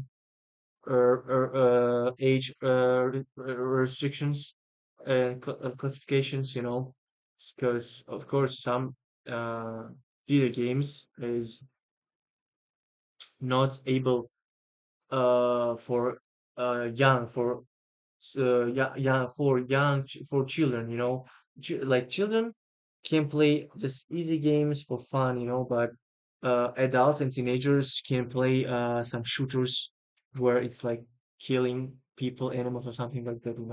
Of course, they should be really strict of age.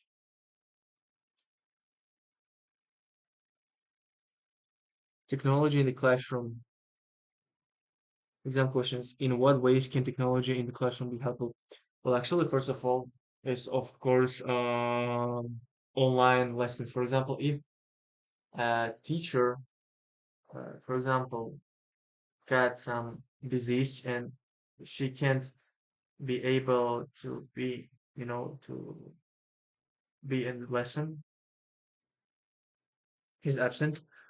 She can just use a television and connect it with your phone and to be on face call, with your class, for example, or he or she.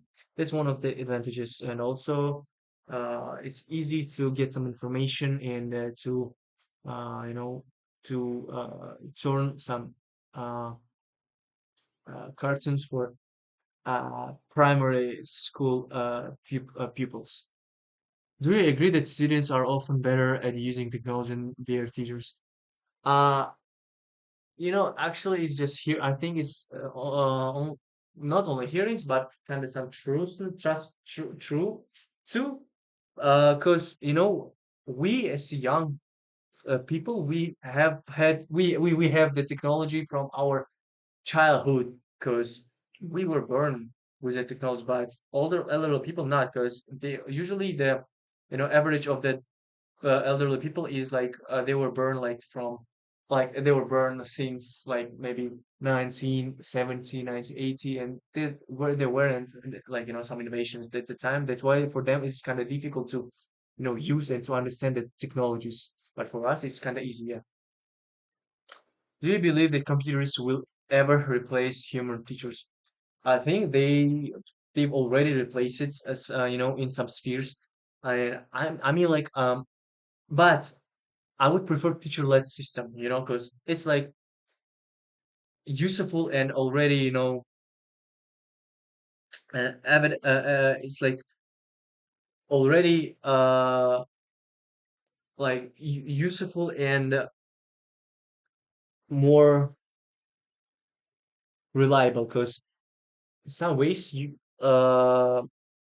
they could be not energy in your home, and you can't deliver your subject for a student, but in a TED talk and in face to face, you always can be sure that your student get that knowledge and get do that homework, and you always can be in touch with him in real life.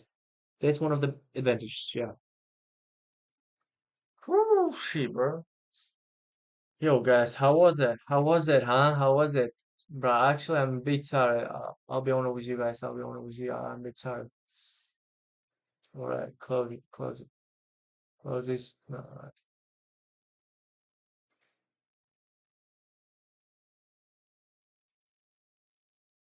yeah. Yes. Same, dude.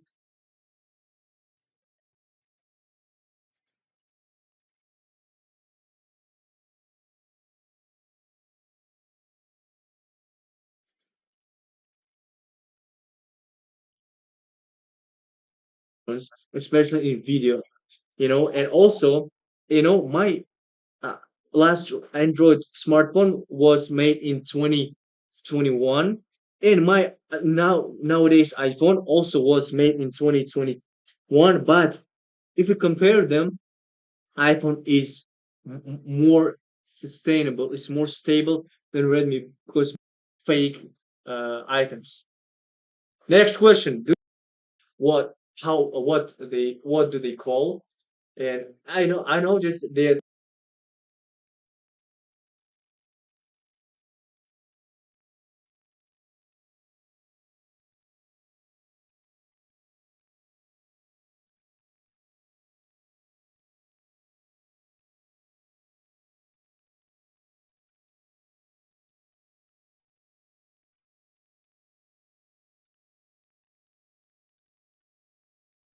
so fun. Where's my wife? Wait, are you kidding me? It's here, dude. Come on. So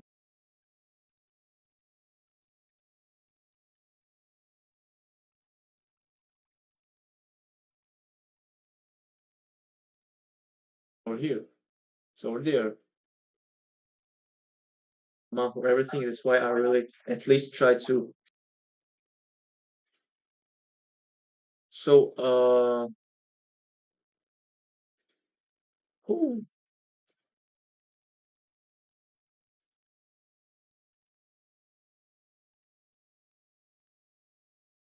yo, are they different?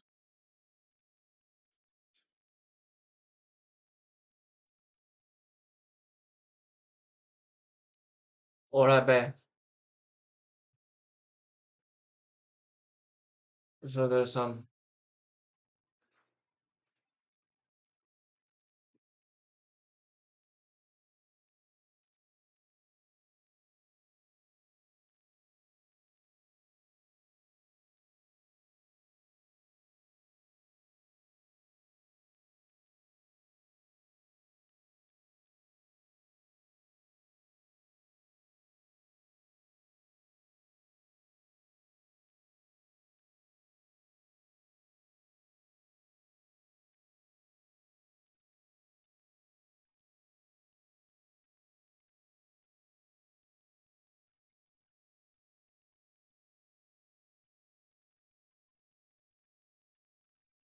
Pretty popular and they really make money by their business.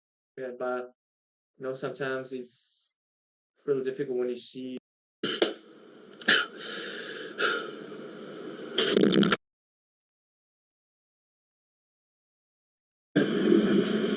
Really? In the middle? Alright, man. Nah, don't even try to. Nah.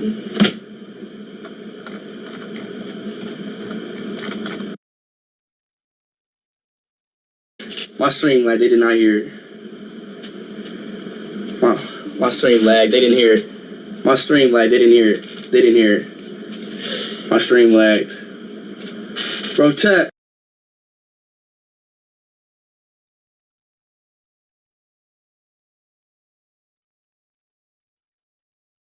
What he is talking about. I bet.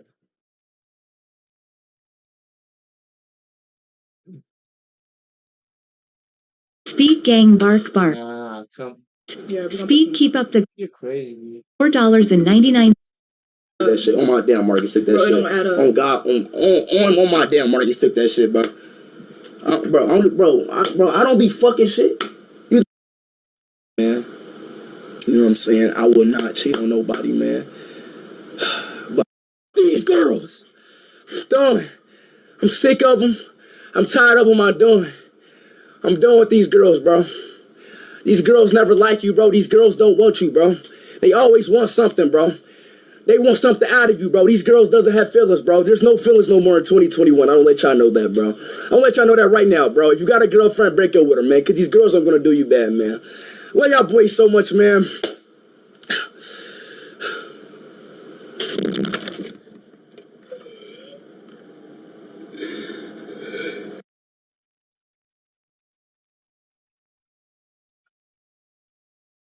That's fine, man.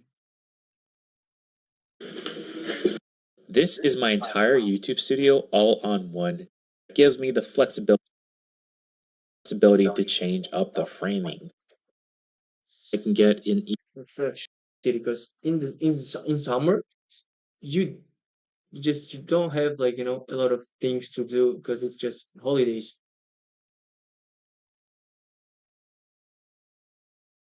Yeah.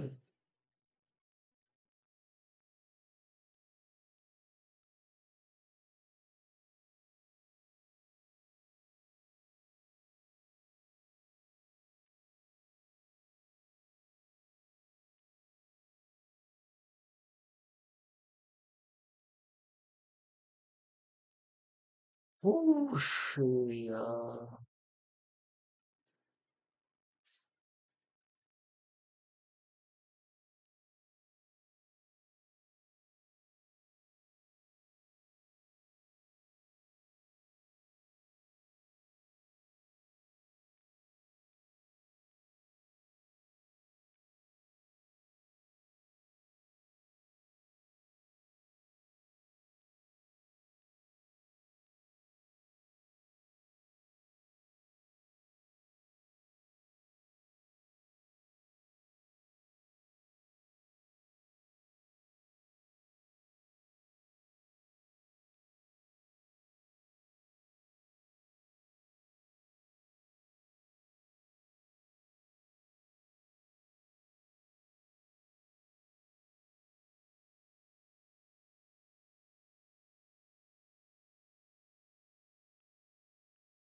not this thing.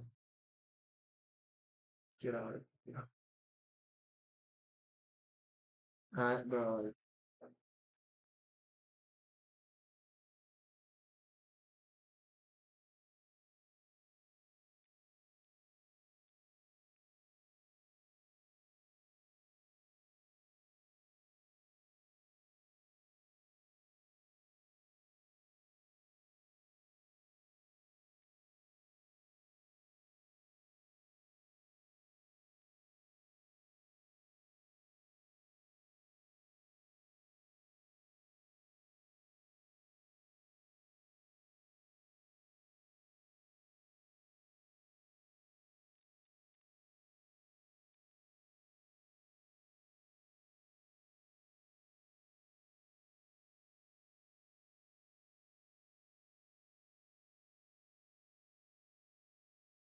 No, it's done.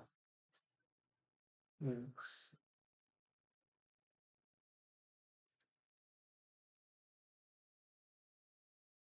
not down here.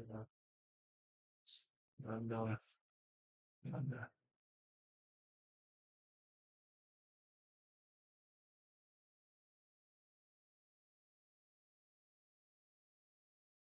Мультфильмы может каждый из нас, имея самый обычный телефон. Специально для этого ролика я сгенерировала свой собственный мультфильм на своем. No.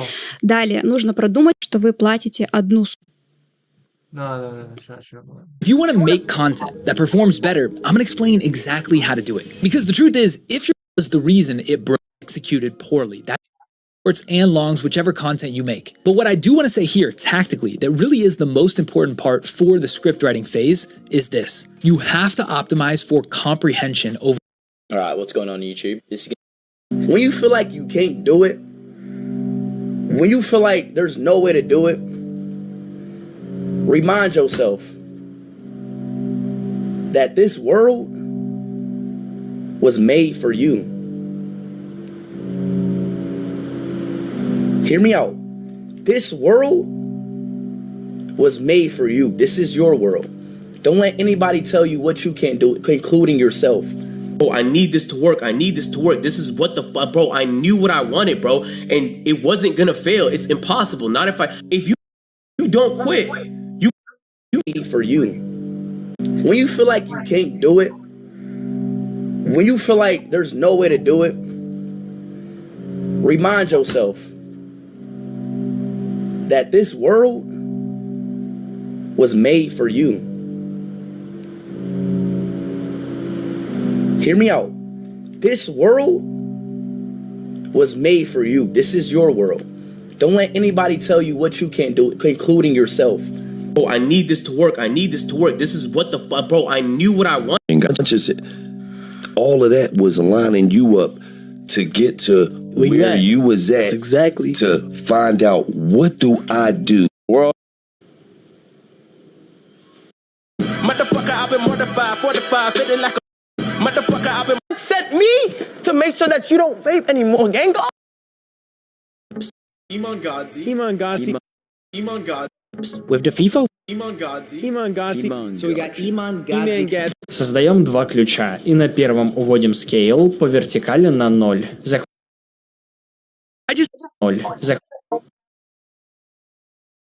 I know many of you have troubles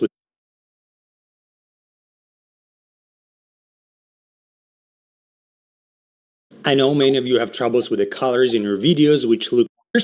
I know many of you have troubles with the colors in your my previous monitor, customizing it. For some reason. What's free?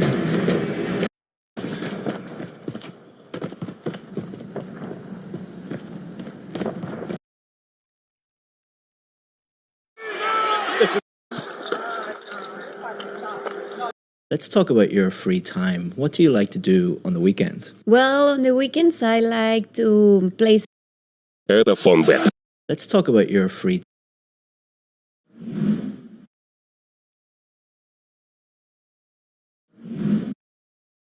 I built this entire setup using only Temu, and this is how I did it. The first and most important thing is Today I'm going to talk about why starting. Всем привет!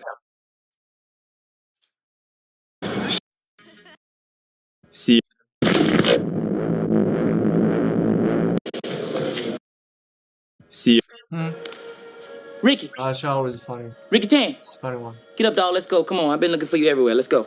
I'm busy at the moment. Ricky. Ricky Tan. Get up, dog. Let's go. Come on. I've been looking for you everywhere. Let's go. I'm busy at the moment. Ricky, did you hear what I just said? I'm busy too now. Get on your feet. Get up. Get on your feet. I know you.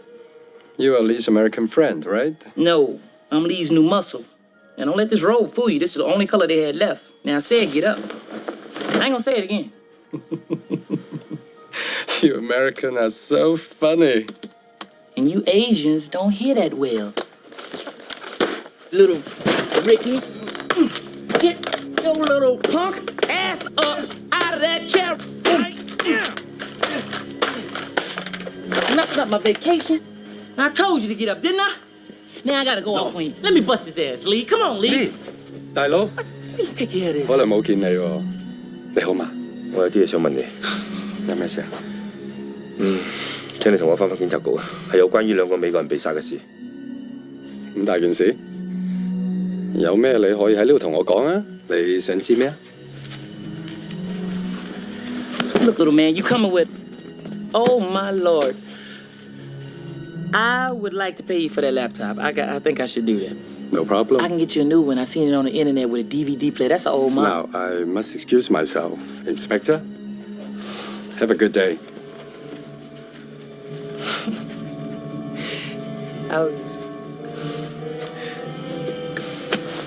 Lee, why didn't you tell me this man rolls like this? I told you already. No, you didn't. I did. What you said? I did this. What do this mean, man? Speak English to me. That means I go this way and you go this way. I go that way, you go this way? Yes.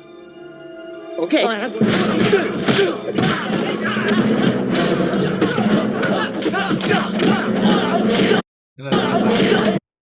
This is hilarious, dude.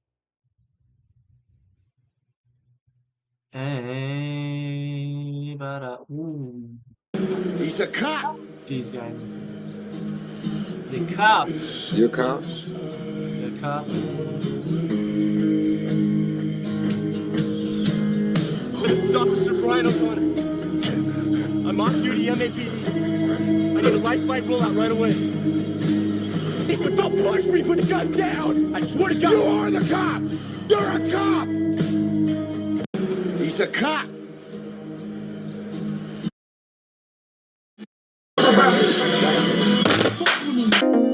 If I'm leaving my nails done, you gotta get your nails done with me. Nails? Yeah.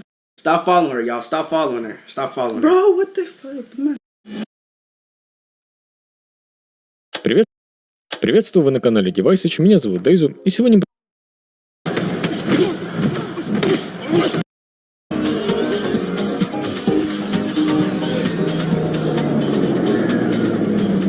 И куда он? На мойку, куда еще? Пригони мою машину. Пригнать машину?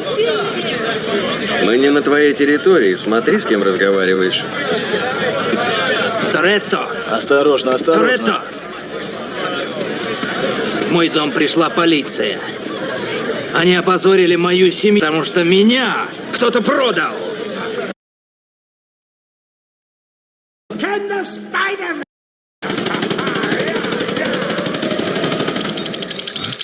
Okay, fuck it. Chat, let's do one more. Это full screen. Шо ты в хуй, блядь, я ебать, я же, блядь, I can make you best holidays in Russia, bro.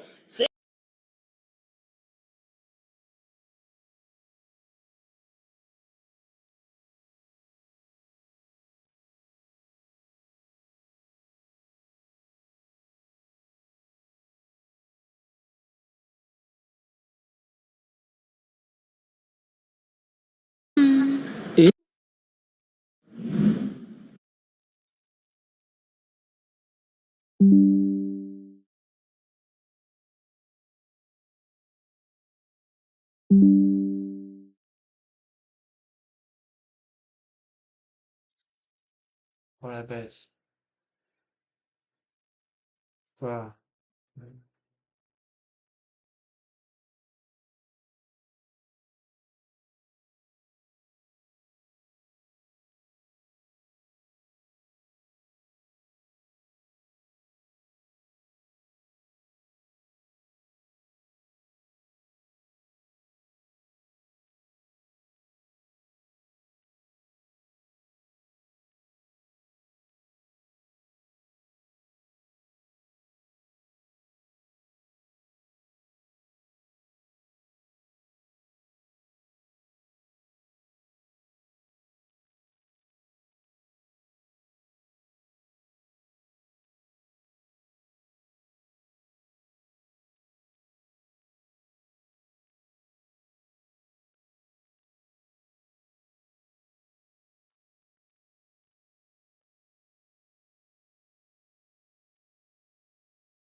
Wow.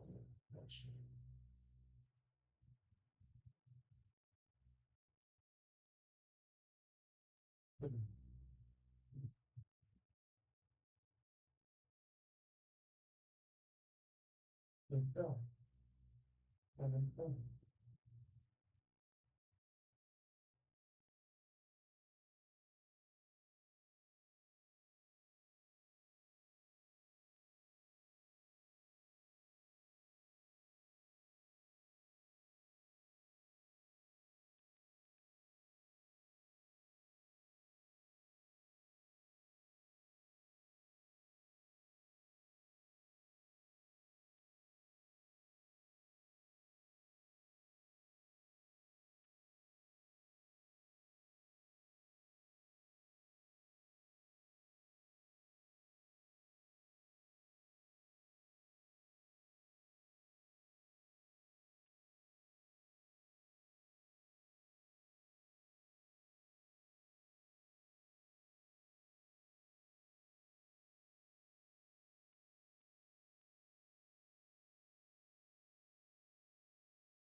Nada.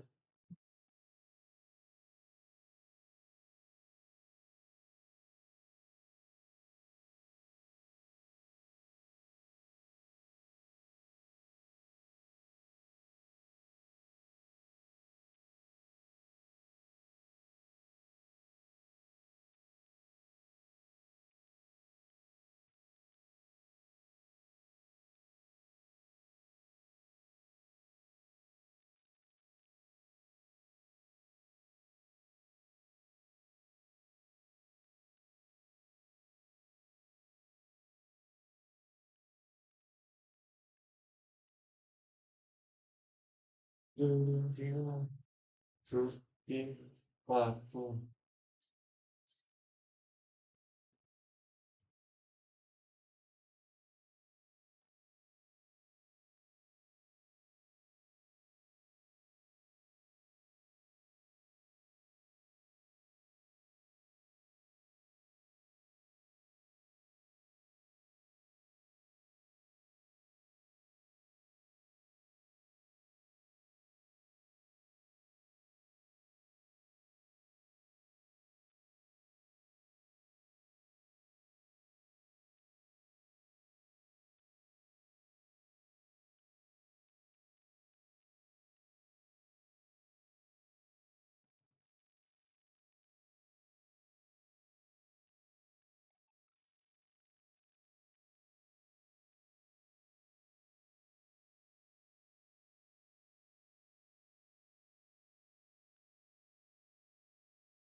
Three. This is the IELTS listening test. You will hear a number of different recordings, and you will have to answer questions on what you hear. There will be time for you to read the instructions and questions, and you will have a chance to check your work. All the recordings will be played once only. The test is in 4 parts. At the end of the test, you will be given 10 minutes to transfer your answers to the answer sheet. Now turn to part 1.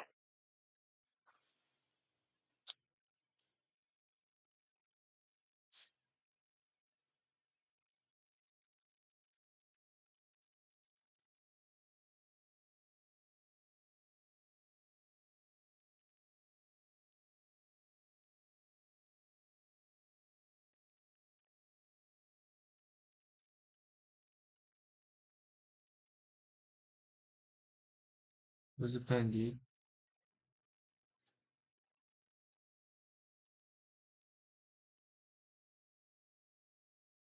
Where is the pen, dude? Where's the pen? Where's the pen at, dude?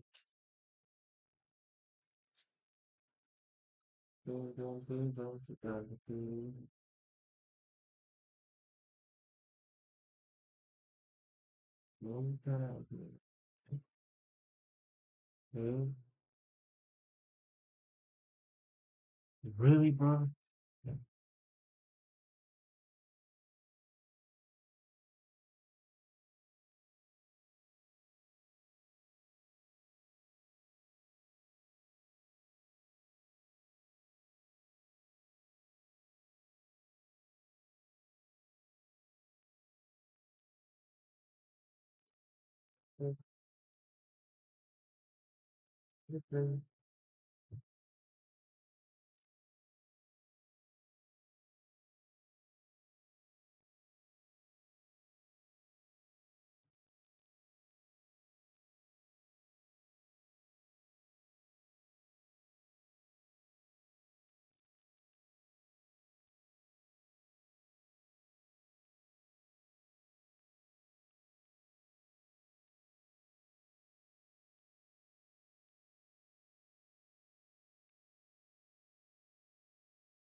Part 1.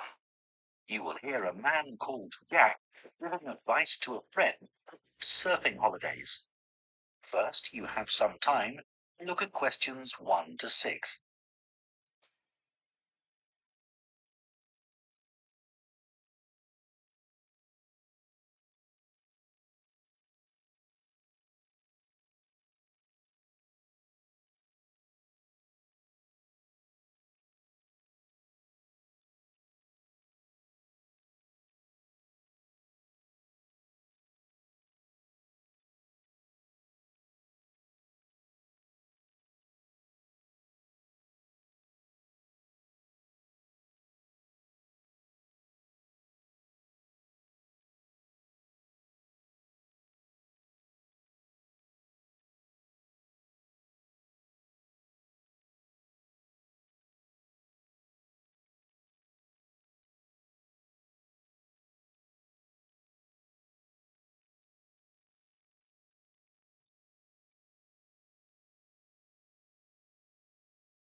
Now listen carefully and answer questions 1 to 6.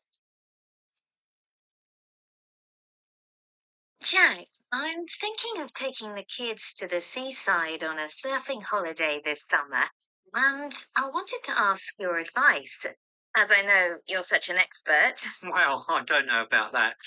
But yes, I've done a bit of surfing over the years. I'd thoroughly recommend it.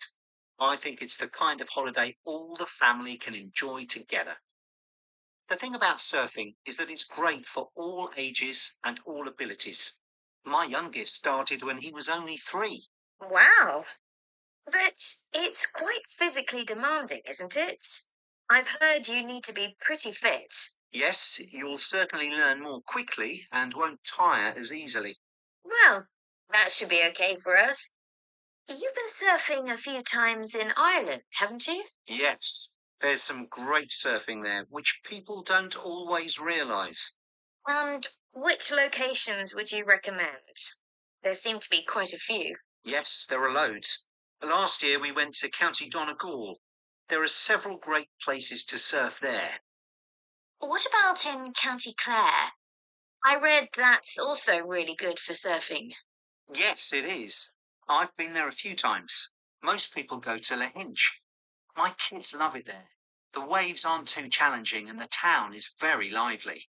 Are there good hotels there? Yes, some very nice ones. And there are also a few basic hostels and campsites. It's great if you need lessons, as the surf schools are excellent. Sounds good. Yes, and there's lots to see in the area, like those well-known cliffs. I've forgotten the name of them. Oh, don't worry. I can look them up. I've also been surfing in County Mayo, which is less well known for surfing, but we had a really good time. That was a few years ago when the kids were younger. There's a good surf school at Karaniski Beach. How do you spell that? CARROWNISKEY.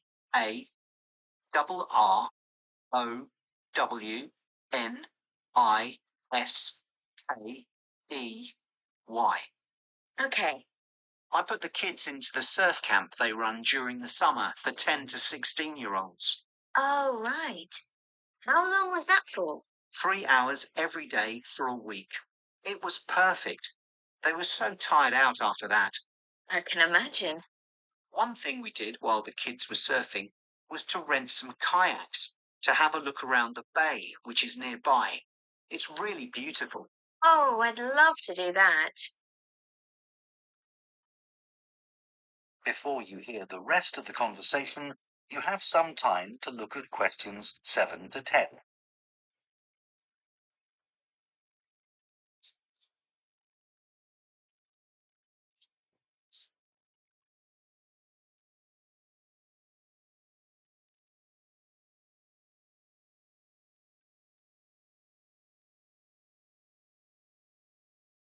Now listen and answer questions 7 to 10.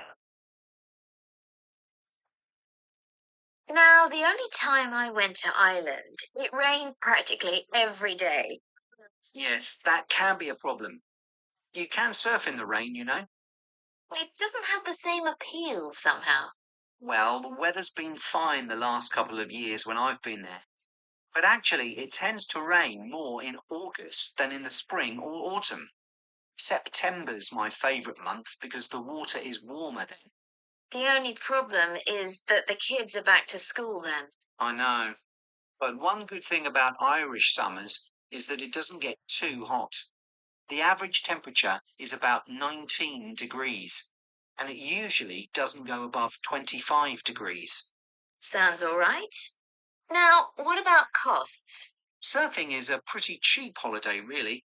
The only cost is the hire of equipment. You can expect to pay a daily rate of about €30 for the hire of a wetsuit and board. But you can save about €40 if you hire by the week. That's not too bad. No. It's important to make sure you get good quality wetsuits. You'll all get too cold if you don't. And make sure you also get boots. They keep your feet warm, and it's easier to surf with them on too. Okay, well, thanks very much for that. That is the end of part 1. You now have half a minute to check your answers to part 1.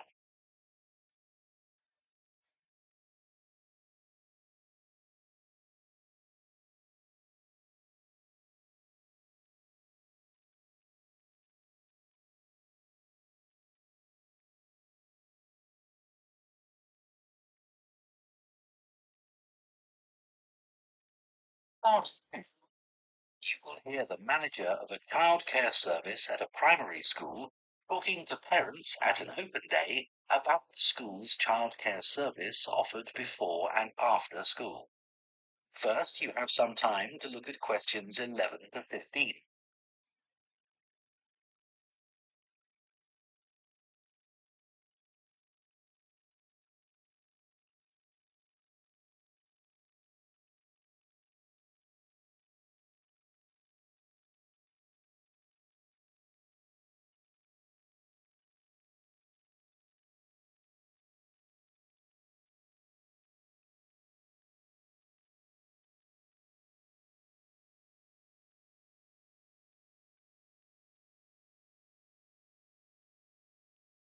Now listen carefully and answer questions 11 to 15. Good afternoon. My name's Mrs. Carter, and I run the before and after school extended hours childcare service. I hope you've had a chance to have a good look around the school and talk to staff and pupils. I know that many of you are interested in using our childcare service when your child joins the school, and perhaps you already know something about it.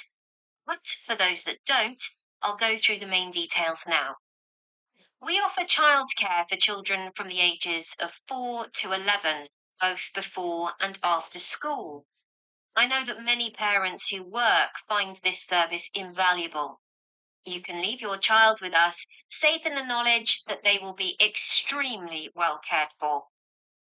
We are insured to provide care for up to 70 children, although we rarely have this many attending at any one session.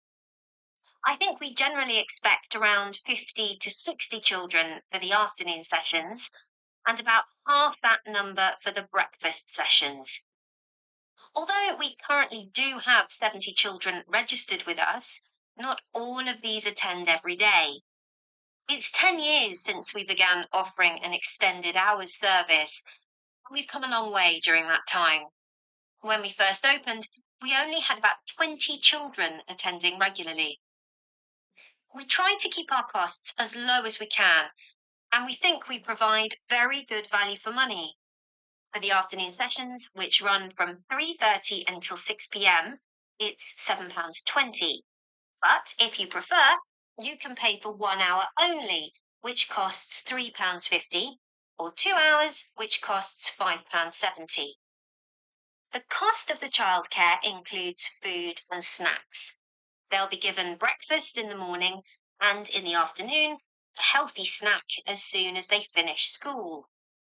At 5 p.m., children are given something more substantial, such as pasta or a casserole.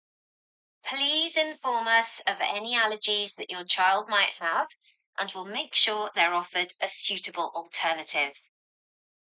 As you may know, the childcare service runs through the school holidays from 8 a.m. to 6 p.m. We offer a really varied and exciting programme to keep the children entertained.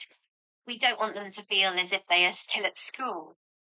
It will also feel different because they'll get the chance to make new friends with children from other schools. Spaces are available for them because a lot of our term time children don't always attend during the holiday. In the past, parents have asked if children over the age of 11 are allowed to come with their younger brothers and sisters, but I'm afraid we're unable to do this because of the type of insurance we have. Before you hear the rest of the talk, you have some time to look at questions 16 to 20.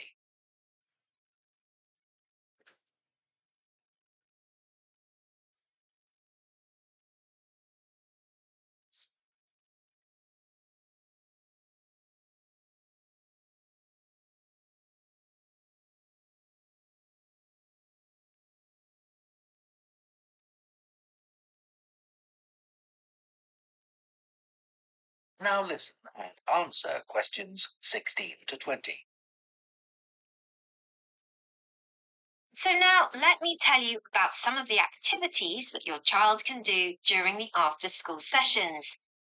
As well as being able to use the playground equipment, computers, and the library, there is usually at least one special activity that children can do each day. For example, Spanish. We have a specialist teacher coming in every Thursday to give a basic introduction to the language through games and songs. She does 2 sessions, one for the over 8s and one for the younger children. This is the only activity which we have to make an extra charge for, but it's well worth it. Once a week, the children have the opportunity to do some music. We're very lucky that one of our staff is a member of a folk band. On Mondays, she teaches singing and percussion to groups of children.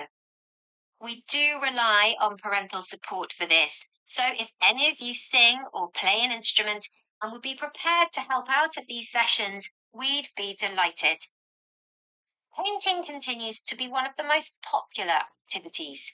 To begin with, we weren't keen on offering this because of the extra mess involved, but children kept asking if they could do some art, and so we finally gave in. Art is great for helping the children to relax after working hard at school all day. Yoga is something that we've been meaning to introduce for some time. Haven't been able to find anyone available to teach it. Until now, that is. So we'll see how this goes. Hopefully, children will benefit in all sorts of ways from this. Cooking is another popular activity. They make a different sort of cake or pizza or bread each week. Although the younger children love doing it, we found that the mess was just too much. So we've decided to restrict this to the over 8s, as they are better able to clean up after themselves. That is the end of part 2. You now have half a minute to check your answers to part 2.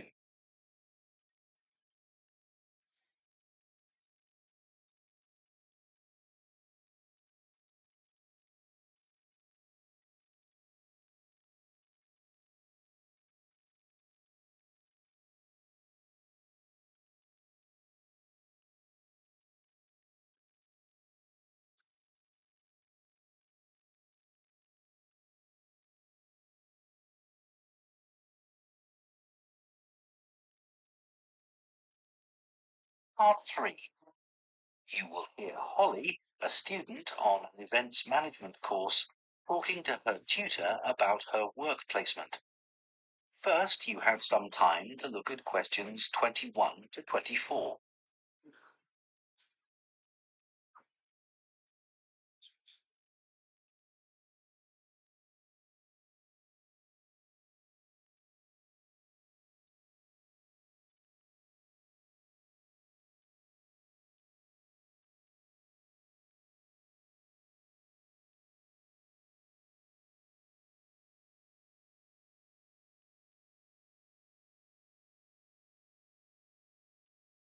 Now listen carefully and answer questions 21 to 24.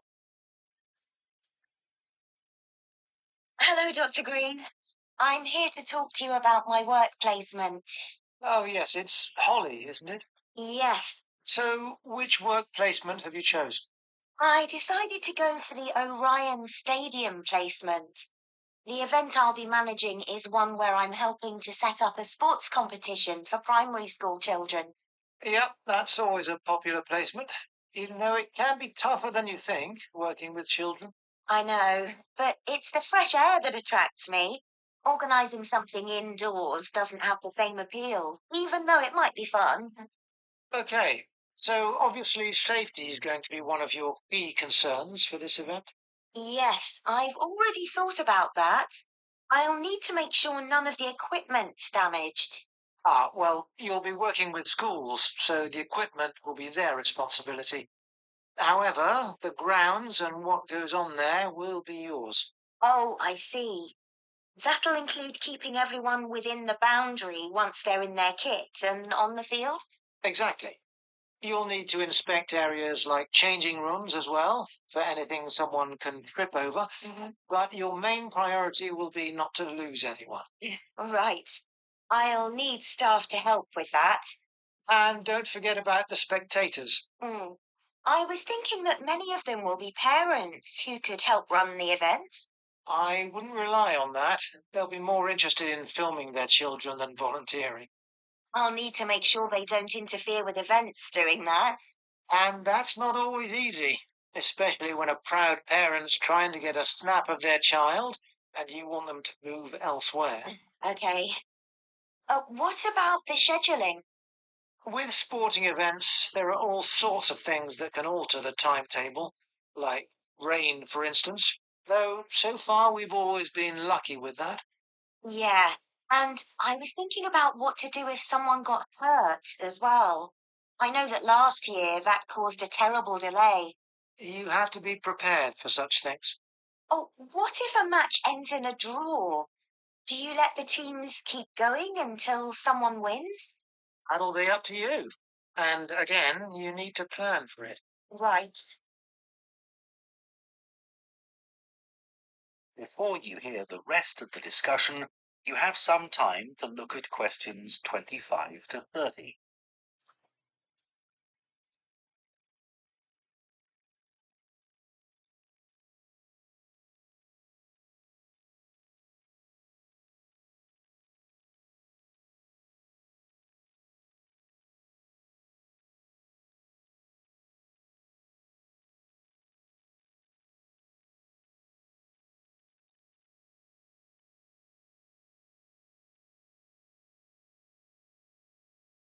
Now listen and answer questions 25 to 30.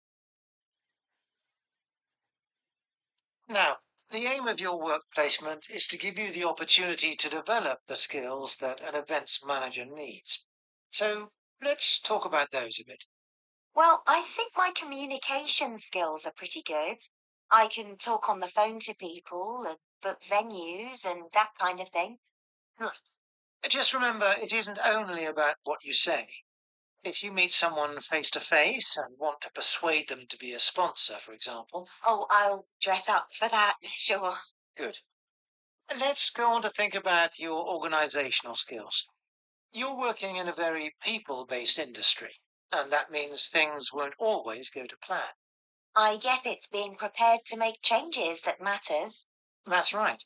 You may have to make an on-the-spot change to a timetable because of a problem you hadn't anticipated. Just do it. Okay.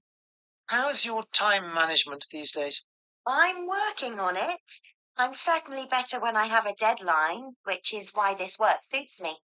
Yes, but it's how you respond as that deadline approaches. I know I've got to look calm, even if I'm in a panic. Just think to yourself, no one must know I'm under pressure. Yeah, even though I'm multitasking like crazy.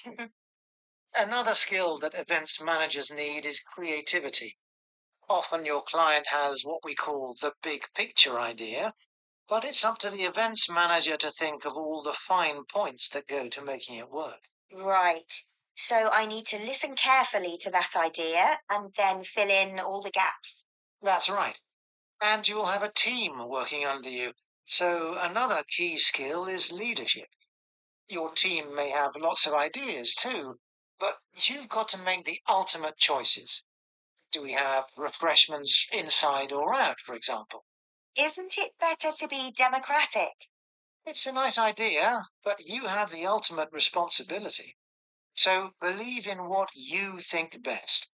Be prepared to say, yes, that's a good idea, but it won't work here. I see what you mean. What about the networking side of things? I know it's an area that a lot of students worry about because we don't have much experience to offer others. But even without it, you can still be an interesting person with useful ideas. And the more people you impress, the better. I guess that will help me when I apply for a real job. Exactly. Think ahead. Remember what your ambitions are and keep them in mind. Definitely. That is the end of part 3. You now have half a minute to check your answers to part 3.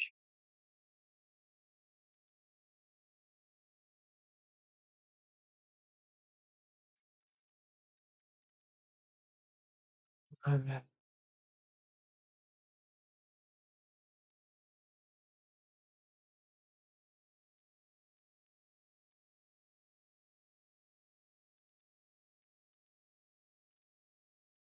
Part 4.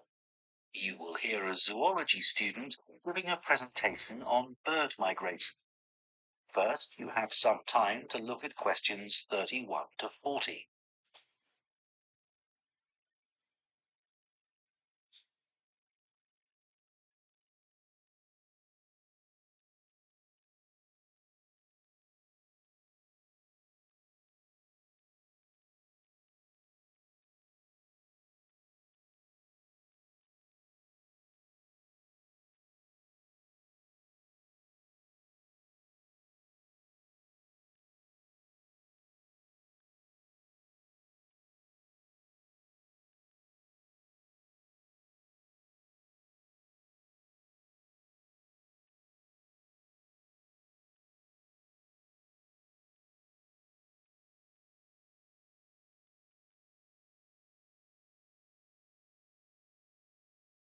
Now listen carefully and answer questions 31 to 40.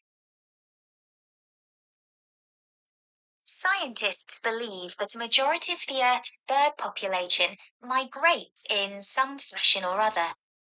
Some travel seasonally for relatively short distances, such as birds that move from their winter habitats in lowlands to mountain tops for the summers. Others, like the Arctic tern, travel more than 25,000 miles seasonally between the northern and southern poles. Bird migration has been studied over many centuries through a variety of observations. But until relatively recently, where birds went to in the winter was considered something of a mystery. The lack of modern science and technology led to many theories that we now recognize as error-filled and even somewhat amusing. Take hibernation theory, for example. 2,000 years ago, it was commonly believed that when birds left an area, they went underwater to hibernate in the seas and oceans. Another theory for the regular appearance and disappearance of birds was that they spent winter hidden in mud till the weather changed and food became abundant again.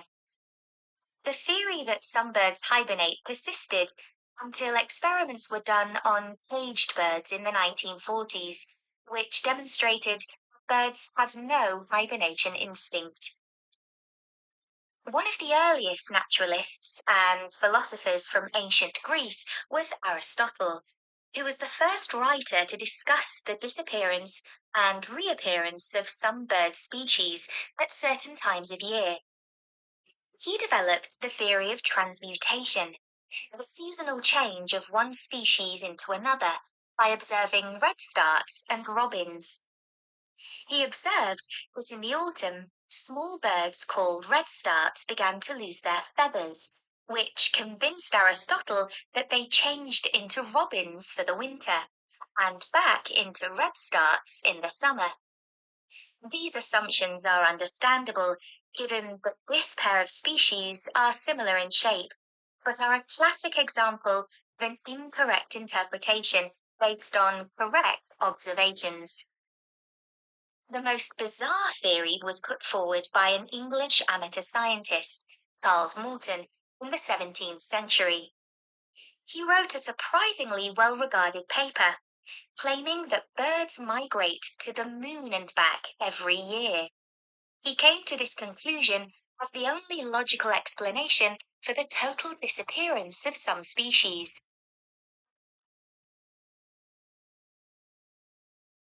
One of the key moments in the development of migration theory came in 1822, when a white stork was shot in Germany. This particular stork made history because of the long spear in its neck, which incredibly had not killed it. Everyone immediately realized this spear was definitely not European. It turned out to be a spear from a tribe in Central Africa. This was a truly defining moment in the history of ornithology, because it was the first evidence that storks spend their winters in sub-Saharan Africa. You can still see the arrow stork in the zoological collection of the University of Rostock in Germany. People gradually became aware that European birds moved south in autumn and north in summer, but didn't know much about it until the practice of catching birds and putting rings on their legs became established. Before this, very little information was available about the actual destinations of particular species and how they traveled there. People speculated that larger birds provided a kind of taxi service for smaller birds by carrying them on their backs. This idea came about because it seemed impossible that small birds, weighing only a few grams, could fly over vast oceans. This idea was supported by observations of bird behavior, such as the harassment of larger birds by smaller birds. The development of bird ringing by a Danish schoolteacher, Hans Christian Cornelius Mortensen, made many discoveries possible. This is still common practice today and relies upon what is known as recovery. This is when ringed birds are found dead in the place they have migrated to and identified. Huge amounts of data were gathered in the early part of the 20th century, and for the first time in history, people understood where birds actually went to in winter. In 1931, Atlas was published showing where the most common species of European birds migrated to. More recent theories about bird migration vary. From what? That is the end of part 4. You now have 1 minute to check your answers to part 4.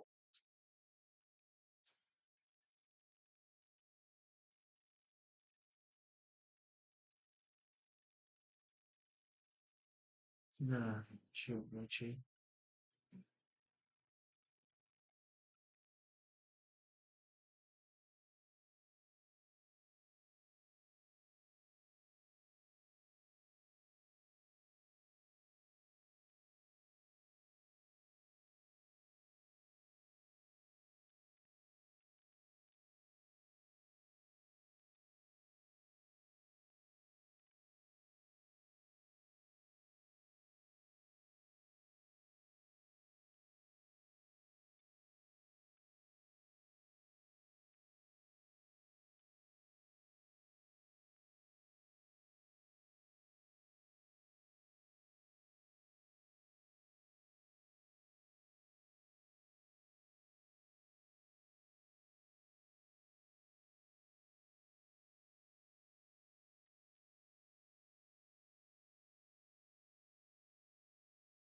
Wait, 20C.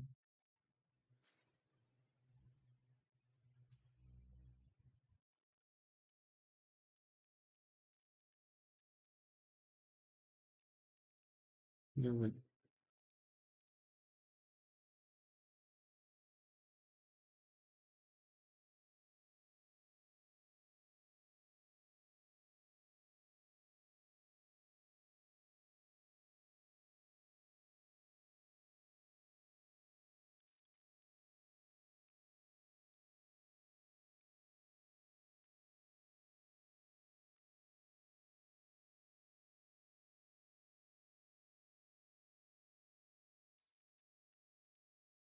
Mm.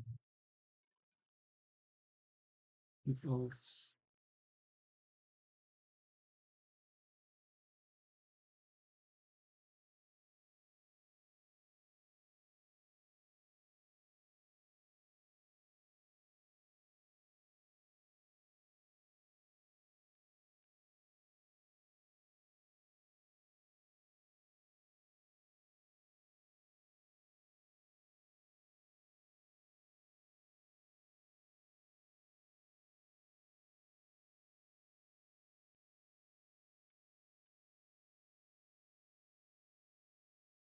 one, 2, 3, 4, 5, 6, 7, 8, 9, 10, 11, 12, 13, 14, 15, 16, 17, 18, 19, 20, 21, 22, 23.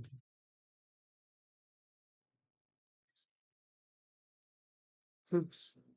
Yes, are you sure? Are you sure? 22, dude. Oh, 23.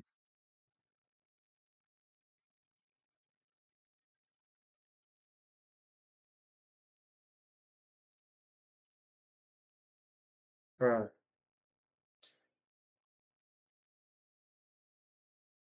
Bro, you better like me, bro.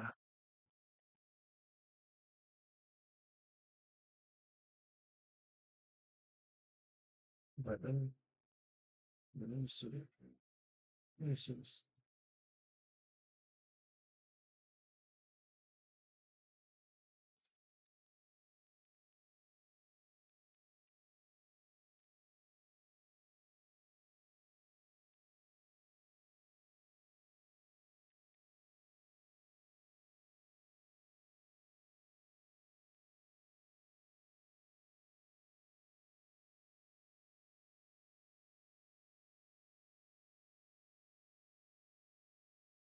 Oh, oh. The theory came into two. More recent theories about bird migration vary and north in summer, but didn't know much about it until the practice of catching birds and putting rings on their legs became established. Before this, very little information was available about the actual destinations of particular species and how they traveled there. People speculated that larger birds provided a kind of taxi service for smaller birds by carrying them on their backs. This idea came about because it seemed impossible that small birds, weighing only a few grams, could fly over vast oceans. This idea was supported by observations of bird behavior, such as the harassment of larger birds by smaller birds. The development of bird ringing by a Danish schoolteacher, Hans Christian Cornelius Mortensen, made many discoveries possible, This is still common practice today and relies upon what is known as recovery. This is when ringed birds are found dead in the place they have migrated to and identified. Huge amounts of data were gathered in the early part of the 20th century, and for the first time in history, people understood where birds actually went to in winter. In 1931, an atlas was published showing where the most common species of European birds migrated to. More recent theories about bird migration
Test 4. This is the IELTS listening test. You will hear a number of different recordings, and you will have to answer questions on what you hear. There will be time for you to read the instructions and questions, and you will have a chance to check your work. All the recordings will be played once only. The test is in 4 parts. At the end of the test, you will be given 10 minutes to transfer your answers to the answer sheet. Now turn to part 1.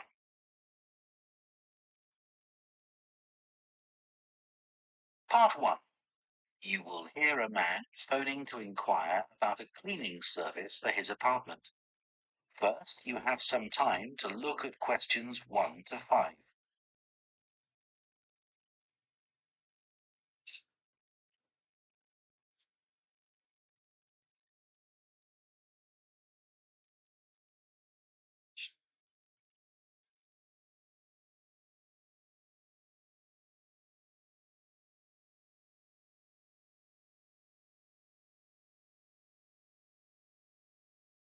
Now listen carefully and answer questions 1 to 5. Hello, Easy Life Cleaning Services. Jacinta speaking. Oh, hello. I'm looking for a cleaning service for my apartment. Do you do domestic cleaning? Sure. Well, it's just a 1-bedroom flat. Do you have a basic cleaning package? Yes. For a 1-bedroom flat, we're probably looking at about 2 hours for a clean. So we do a thorough clean of all surfaces in each room and polish them where necessary. Does your apartment have carpets? No, I don't have any, but the floor would need cleaning. Of course, we do that in every room. And we do a thorough clean of the kitchen and bathroom. Okay. Then we have some additional services which you can request if you want. So, for example, we can clean your oven for you every week. Actually, I hardly ever use that. But can you do the fridge? Sure. Would you like that done every week? Yes, definitely. And would ironing clothes be an additional service you can do? Yes, of course. It wouldn't be much, just my shirts for work that week. That's fine. And we could also clean your microwave if you want. No, I wipe that out pretty regularly, so there's no need for that. We also offer additional services that you might want a bit less often, say every month. So, for example, if the inside of your windows need cleaning, we could do that. Yes, that'd be good. I'm on the 15th floor, so the outside gets done regularly by specialists. but the inside does get a bit grubby. And we could arrange for your curtains to get cleaned if necessary. No, they're okay. But would you be able to do something about the balcony? It's quite small and I don't use it much, but it could do with a wash every month or so. Yes, we can get the pressure washer onto that. Before you hear the rest of the conversation, you have some time to look at questions 6 to 10.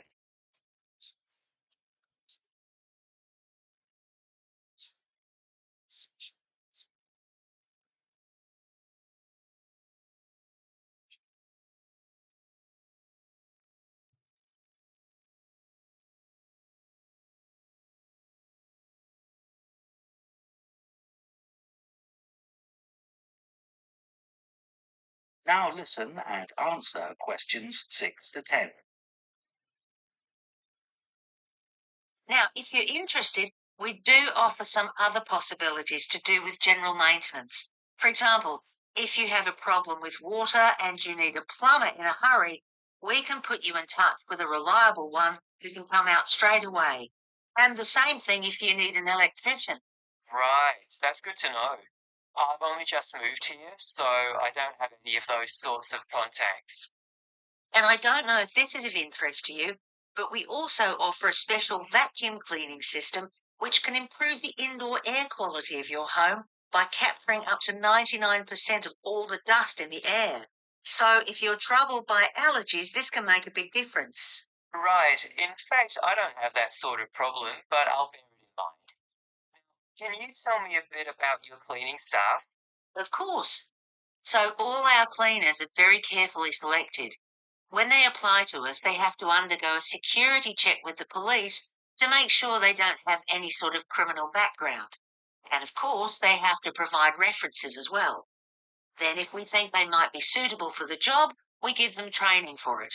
That lasts for 2 weeks, so it's very thorough. At the end of it, they have a test. If they pass that, we take them on, but we monitor them very carefully. We ask all our clients to complete a review of their performance after every visit and to email it to us, so we can pick up any problems straight away and deal with them. Okay, well, that all sounds good. And will I always have the same cleaner? Yes, we do our best to organise it that way, and we usually manage it. Good, that's fine. Right, so I'd like to go ahead. That is the end of part 1. You now have half a minute to check your answers to part 1.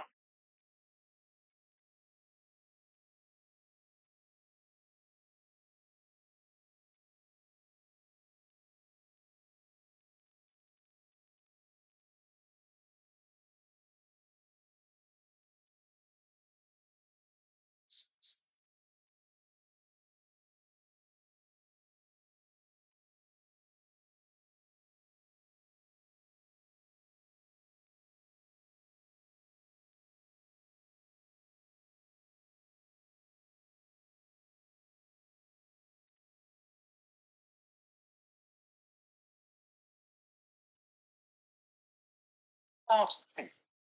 You will hear a training manager giving a talk to a group of senior staff from a hotel chain about the problem of high staff turnover.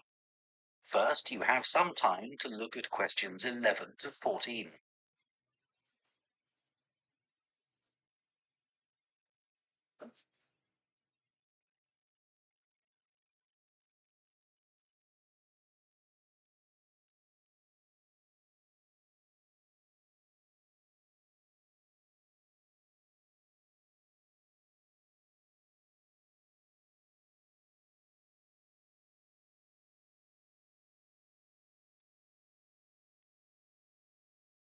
Now listen carefully and answer questions 11 to 14. As many of you here today have worked in the hotel industry for some time, I'm sure you have experienced the problem of high staff turnover in your hotels. Every hotel relies on having loyal and experienced members of staff who make sure that everything runs smoothly. If staff are constantly changing, it can make life difficult for everyone. But why do staff leave frequently in many hotels? Of course, many hotel jobs, such as cleaning, are low-skilled and are not well paid. A lot of managers think it's this and the long hours that are the main causes of high staff turnover.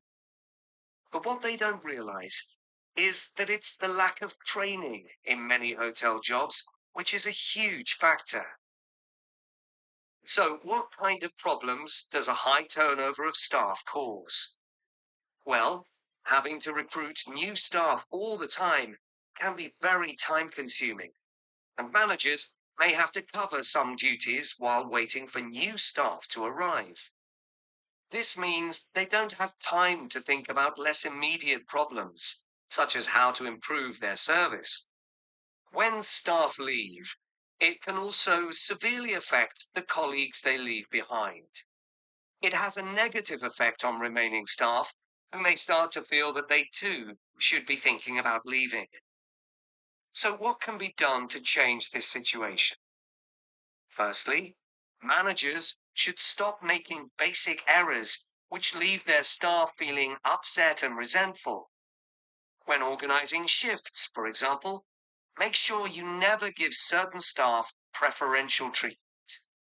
All staff should be given some choice about when they work, and everyone should have to work some evening and weekend shifts. If you treat staff fairly, they'll be more likely to step in and help when extra staff are needed. Keeping staff happy has other tangible benefits for the business. Take the Dunwich Hotel as an example. It had been experiencing a problem with staff complaints, and in order to deal with this, invested in staff training and improved staff conditions.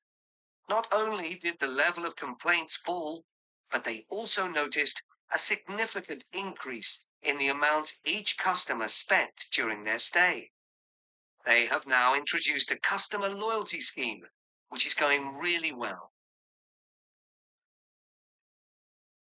Before you hear the rest of the talk, you have some time to look at questions 15 to 20.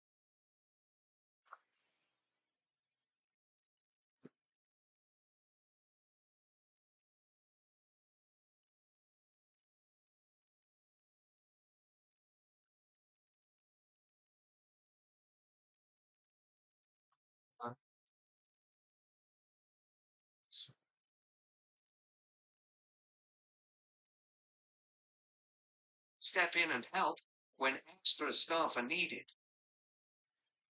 Keeping staff happy has other tangible benefits for the business. Take the Dunwich Hotel as an example. It had been experiencing a problem with staff complaints, and in order to deal with this, invested in staff training and improved staff conditions. Not only did the level of complaints fall, but they also noticed a significant increase in the amount each customer spent during their stay. They have now introduced a customer loyalty scheme, which is going really well. Before you hear the rest of the talk, you have some time to look at questions 15 to 20.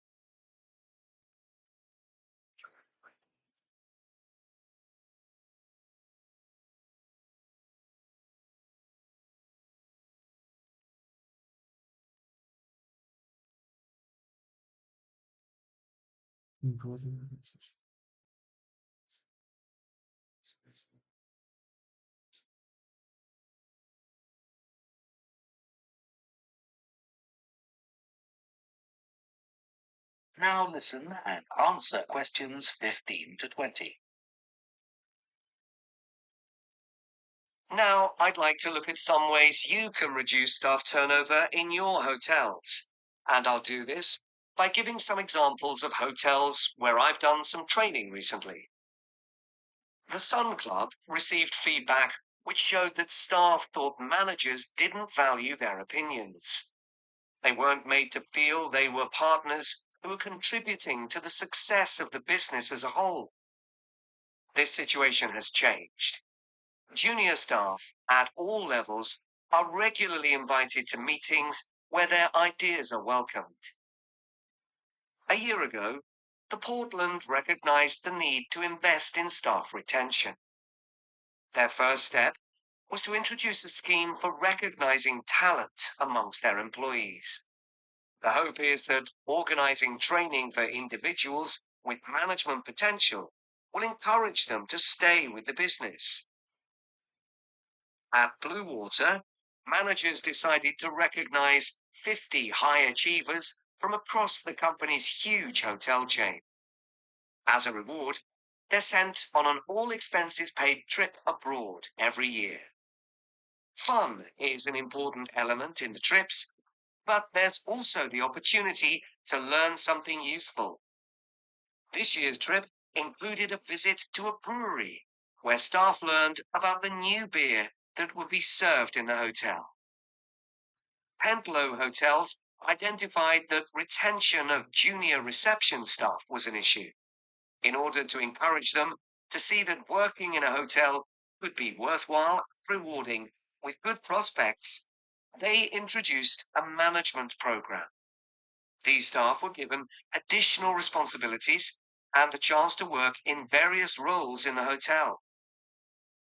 Green Planet wanted to be seen as a caring employer. To make life easier for staff, many of whom had childcare responsibilities, the hotel began issuing vouchers to help cover the cost of childcare. Louise Marsh at the Amesbury has one of the best staff retention rates in the business. Since she joined the company, she's made a huge effort to achieve this by creating a cooperative and supportive environment. For her, the staff are part of a large family where everyone is valued. Okay, now I'd like to... That is the end of part 2. You now have half a minute to check your answers to part 2.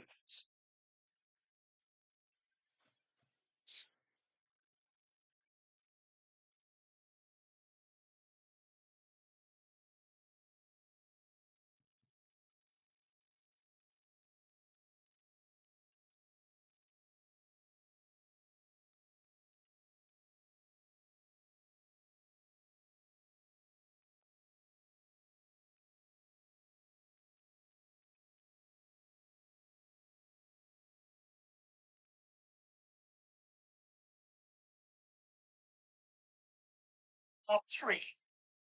You will hear 2 students called Jean and Thomas discussing their sports science course. First, you have some time to look at questions 21 to 24.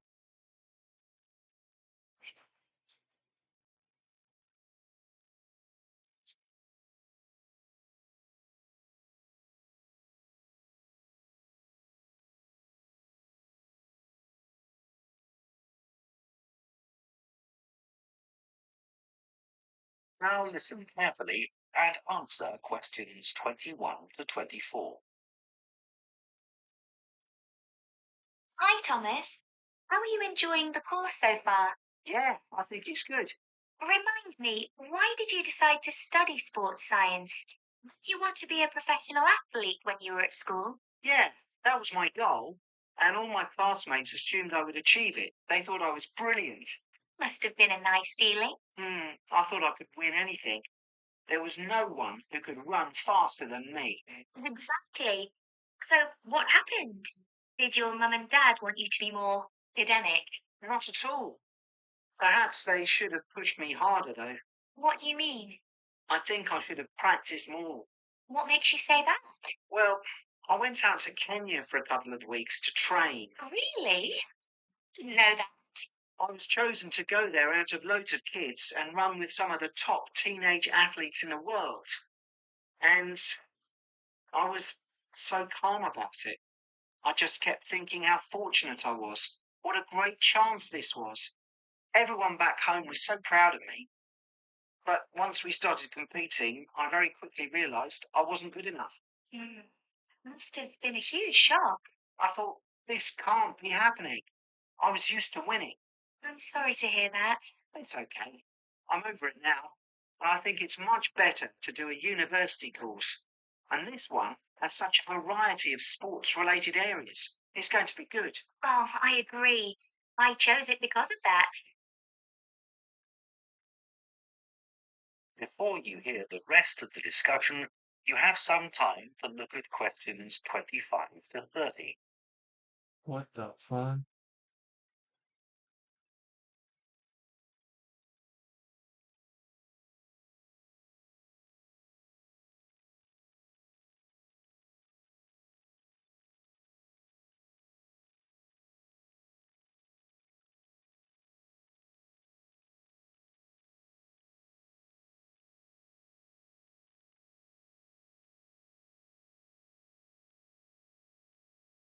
Now listen and answer questions 25 to 30. So, Gian, have you thought of any ideas for the discussion session next week on technology and sport? We have to cover more than one sport, don't we? Yeah. You know, we always think technology is about the future, but we could gather some ideas about past developments in sport. Look at early types of equipment, perhaps. I remember reading something about table tennis bats once, how they ended up being covered with pimpled rubber. Because they were just wooden at first, I'd imagine. Yeah. In about the 1920s, a factory was making rolls of the rubber in bulk for something like horse harnesses. Really? Yeah, and someone realised that it would make a perfect covering for the wooden bats. So, what about cricket? That's had a few innovative changes. Maybe the pads they wear on their legs?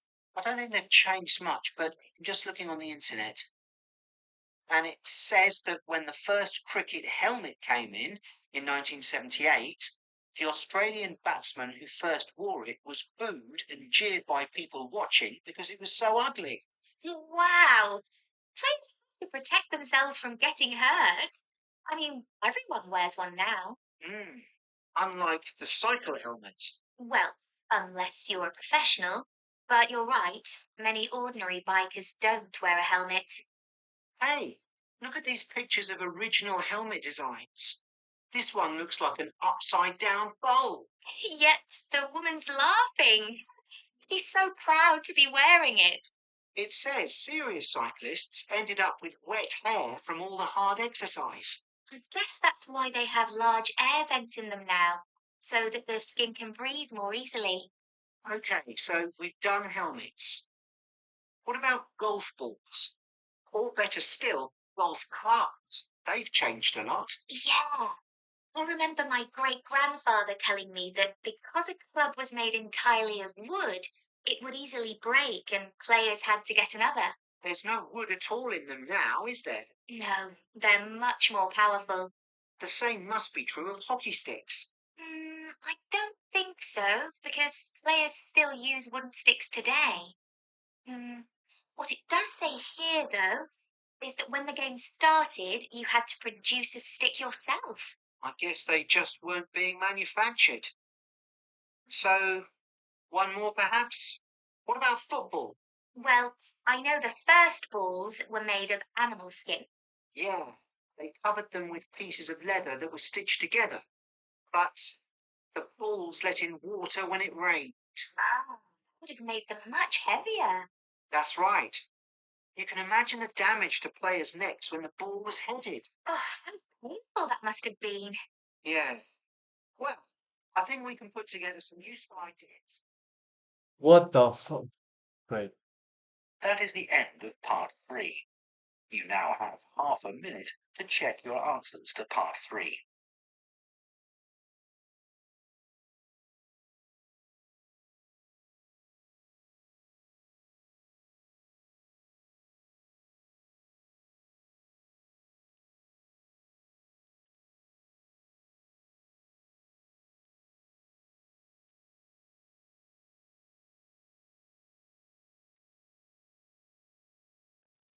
Fun.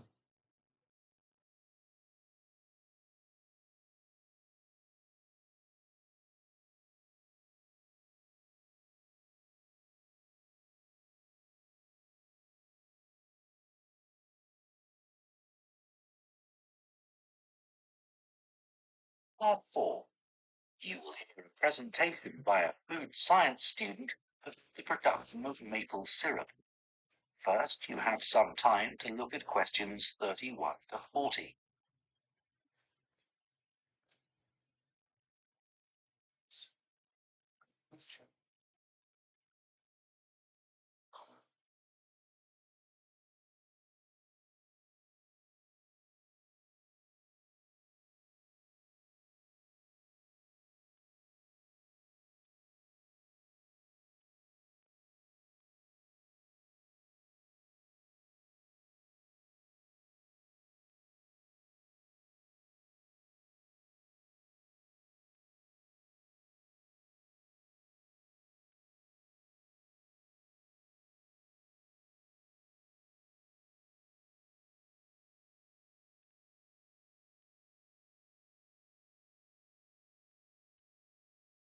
Now listen carefully and answer questions 31 to 40. Hello, everyone. Today, we're going to look at another natural food product, and that's maple syrup. What is this exactly? Well, maple syrup looks rather like clear honey, but it's not made by bees. It's produced from the plant fluid, or sap, inside the maple tree, and that makes maple syrup a very natural product. Maple syrup is a thick, golden, sweet-tasting liquid that can be bought in bottles or jars and poured onto foods such as waffles and ice cream, or used in the baking of cakes and pastries. It contains no preservatives or added ingredients, and it provides a healthy alternative to refined sugar. Let's just talk a bit about the maple tree itself, which is where maple syrup comes from. So, there are many species of maple tree, and they'll grow without fertilizer in areas where there's plenty of moisture in the soil. However, they'll only do this if another important criterion is fulfilled, which is that they must have full or partial sun exposure during the day and very cool nights. And I'll talk more about that in a minute. There are only certain parts of the world that provide all these conditions. One is Canada, and by that I mean all parts of Canada. And the other is the northeastern states of North America. In these areas, the climate suits the trees perfectly. In fact, Canada produces over 2/3 of the world's maple syrup, which is why the five-pointed maple leaf is a Canadian symbol and has featured on the flag since 1964. So, how did maple syrup production begin? Well, long before Europeans settled in these parts of the world, the indigenous communities had started producing maple sugar. They bored holes in the trunks of maple trees and used containers made of tree bark to collect the liquid sap as it poured out. As they were unable to keep the liquid for any length of time, they didn't have storage facilities in those days. They boiled the liquid by placing pieces of rock that had become scorching hot from the sun into the sap. They did this till it turned into sugar, and they were then able to use this to sweeten their food and drinks. Since that time, improvements have been made to the process, but it has changed very little overall.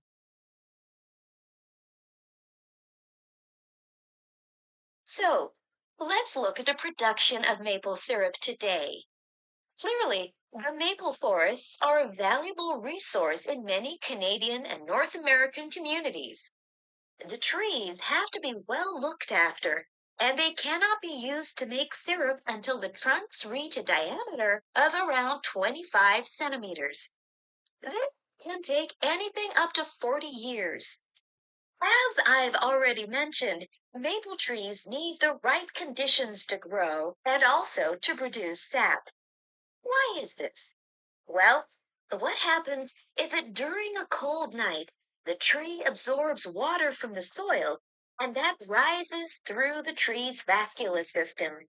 But then, in the warmer daytime, the change in temperature causes the water to be pushed back down to the bottom of the tree.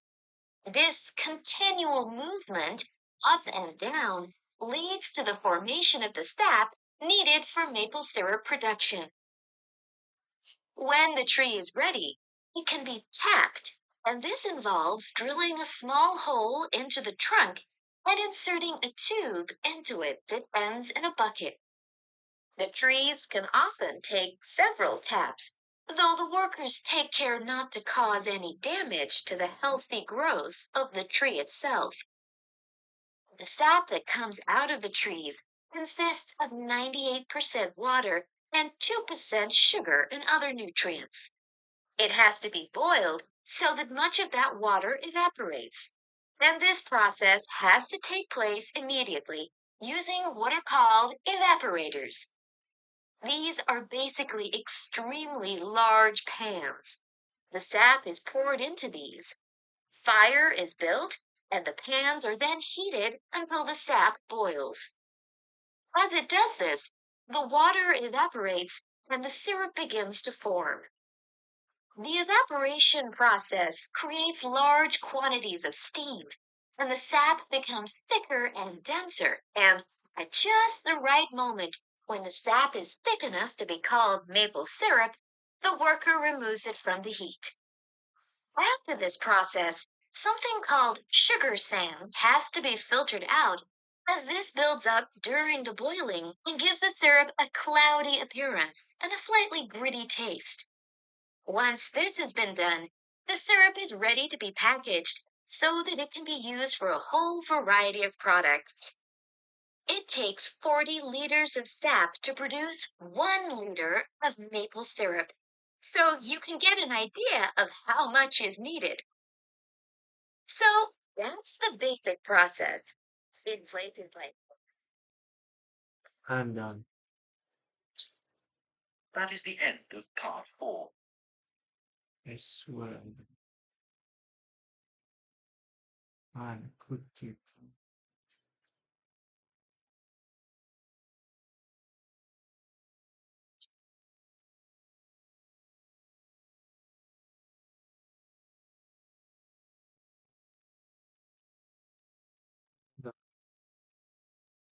No, no, no, no.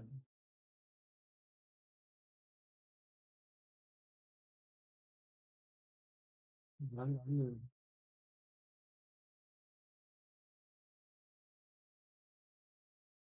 I understand. I understand. Wonderful. Swear I'm just not. It's not.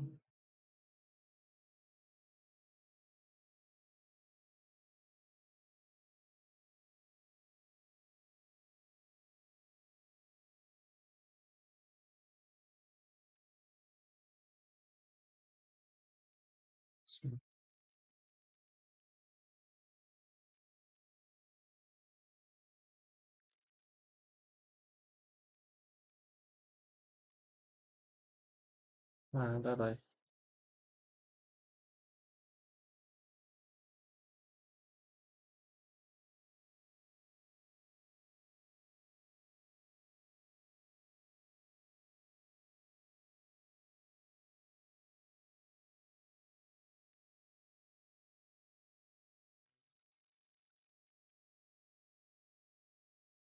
Nine.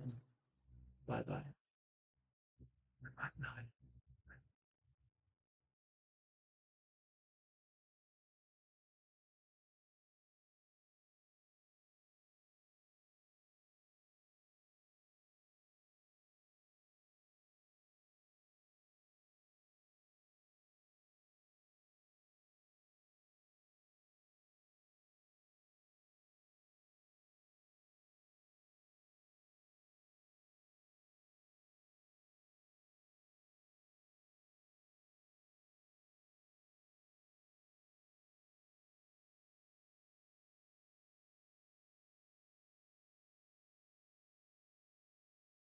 Oh. No.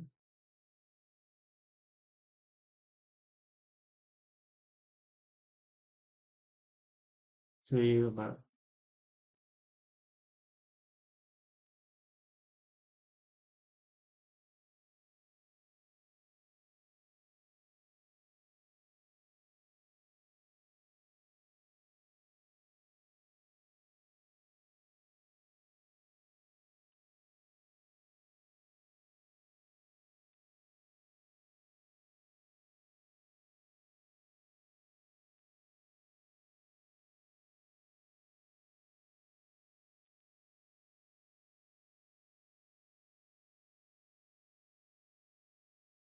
5.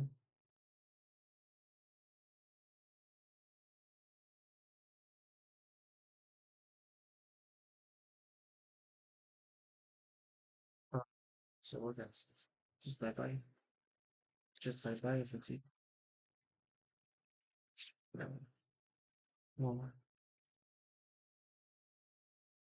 2, 3, 4, 5, 6, 7, 8, 9, 10, 11, 12, 13, 14, 15, 16, 17.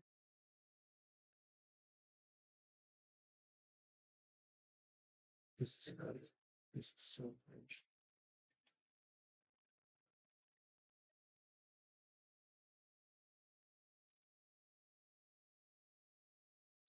It's like fire. That's what I'm done.